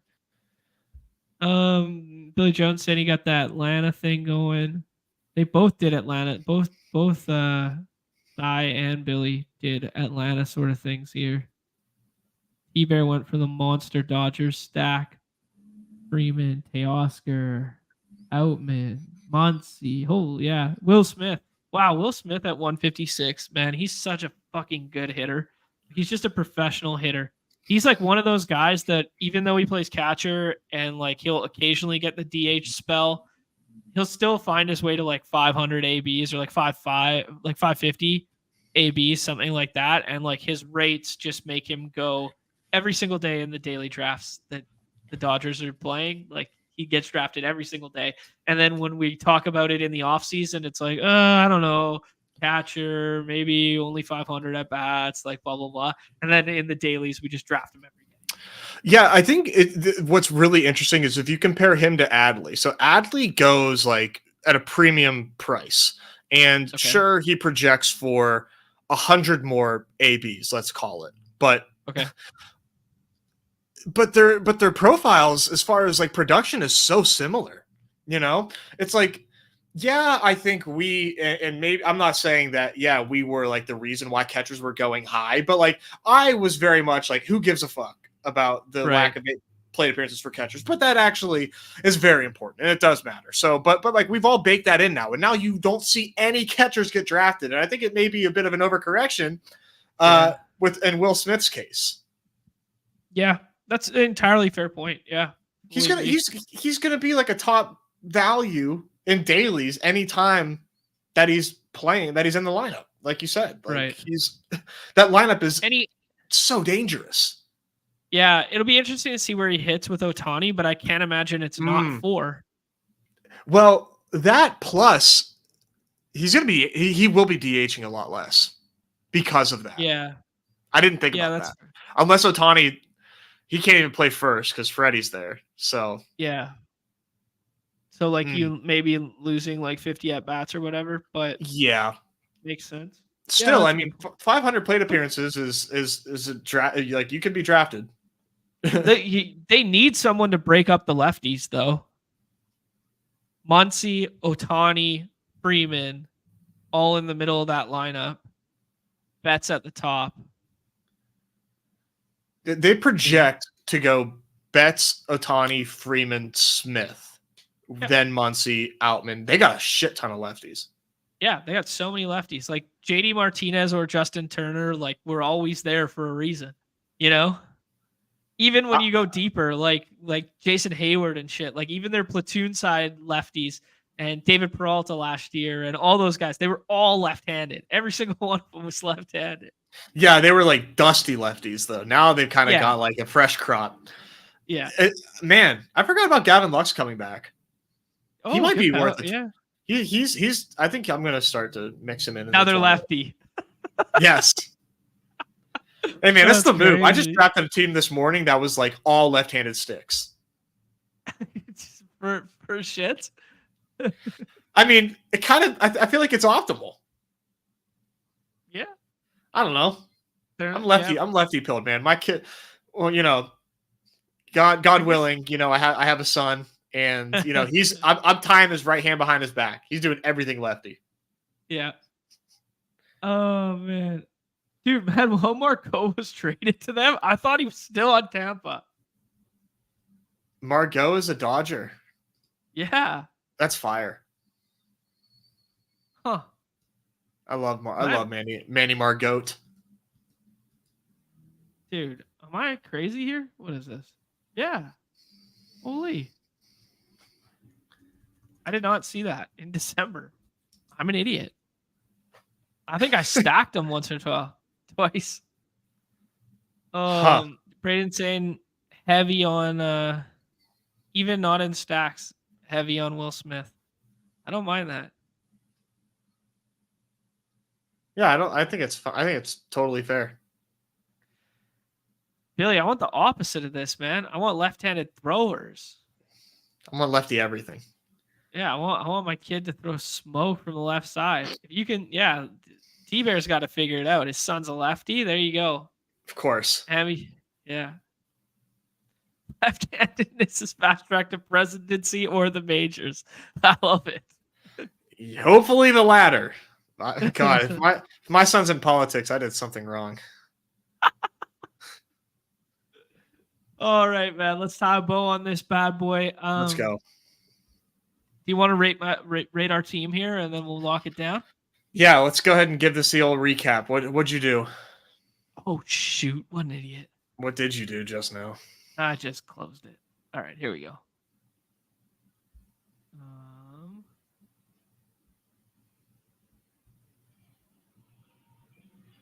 We were doing so well today. We were on a fast track. Dude, I don't even think I mispronounced a name today. It's an incredible day. Yeah, wow. The streak is over. Don't worry. I'm about to read a team. Here we go. Okay. The streak is going to be back in no time. All right. We went 6-7-7 from 102. Zach Gallen, Aaron Nola, Logan Gilbert, Carlos Rodon, Michael King, Brian Woo. Oh, I almost. Yes, you did. That counts. That counts. That counts. That counts. Oh, shit. J Ram, Trey Turner, Dansby Swanson, Anthony Volpe, Trevor Story, Carlos Correa, Brandon Lau, Aaron Judge, Saya Suzuki. Wow, I almost did it again. Josh Lowe, Christopher Morel, Tyler O'Neill, Matt Wallner, Luke Rayleigh. How you feel about it, Nez? I kind of love it. I kind of love this team. I mean, the pitching is loaded. We really, took some prayers at outfield, but I like the outfielders that you have, and I think the infield is pretty damn solid too. I'd give this an 8 out of 10. I think you're going to advance. I love it. I really like this, the way we built this team. Like this anchor outfield, we got like a pretty solid staff, but didn't have to spend capital inside of the first 4 picks. I guess maybe our fourth pick. Yeah. And then we got, some lockdown infielders and then like some stable kind of like vets that have the ability to have ceiling late. Yeah. And then the outfield, we kind of just shot the moon on explosion candidates late. I mean, some of them might be platoon guys like Rayleigh, Morel could turn into platoon guys if things don't break right. But at least we're shooting like homer ceiling. How about that? I'm laughing at this comment Aaron left. He said, nasty 2018 infield. We so deserve that. I so deserve that. Oh, that's the thesis. What if these guys turn back the clock? That is so funny. That's good, man. All right. Good stuff. Did you max PGA basketball yet? No, I need to do. Dude, things keep changing on a dime. I have I'm drafting guys that in the middle of drafting, like they signed to live and now they don't even qualify for like any event anymore. Like I got rugged, and so I got a burn mark that's waiting to heal before I go back in there. I'm mostly sticking to my big scrambles. I'm just trying to, get my equity in there in those ones. Respect it. All right, man. Let's tie a bow on this. Hey, do us a favor, hit that like, hit that subscribe, that notification stuff on the way out the door. We'll be back next week. Monday, business as usual. Probably hoops. I haven't looked at the slates and stuff. Probably hoops and big board on Monday, if I were to guess. Yeah, I'm sure we'll have a nice hoop slate on a Monday. Yeah. Okay. So probably like hoops, maybe hoops and baseball on Monday, then solo Nez Tuesday or solo me Tuesday. And then Wednesday we'll be off and on the clock with Pete, and we will do the big game preview plus some pick'ems for the big game plus probably a big board. So that'll be the big times big combo. Just came up with that on the spot right there. All right, cool. Nice. All right, guys. Yeah, have a good weekend. Best of luck in the hoop streets and keep on drafting these dingers. I'm going to be in there for sure over the course of this weekend. I promise I will get at least, what's a realistic number for me, Nez? 3 dingers done this weekend? Oh, you could do better than that. Give us 5.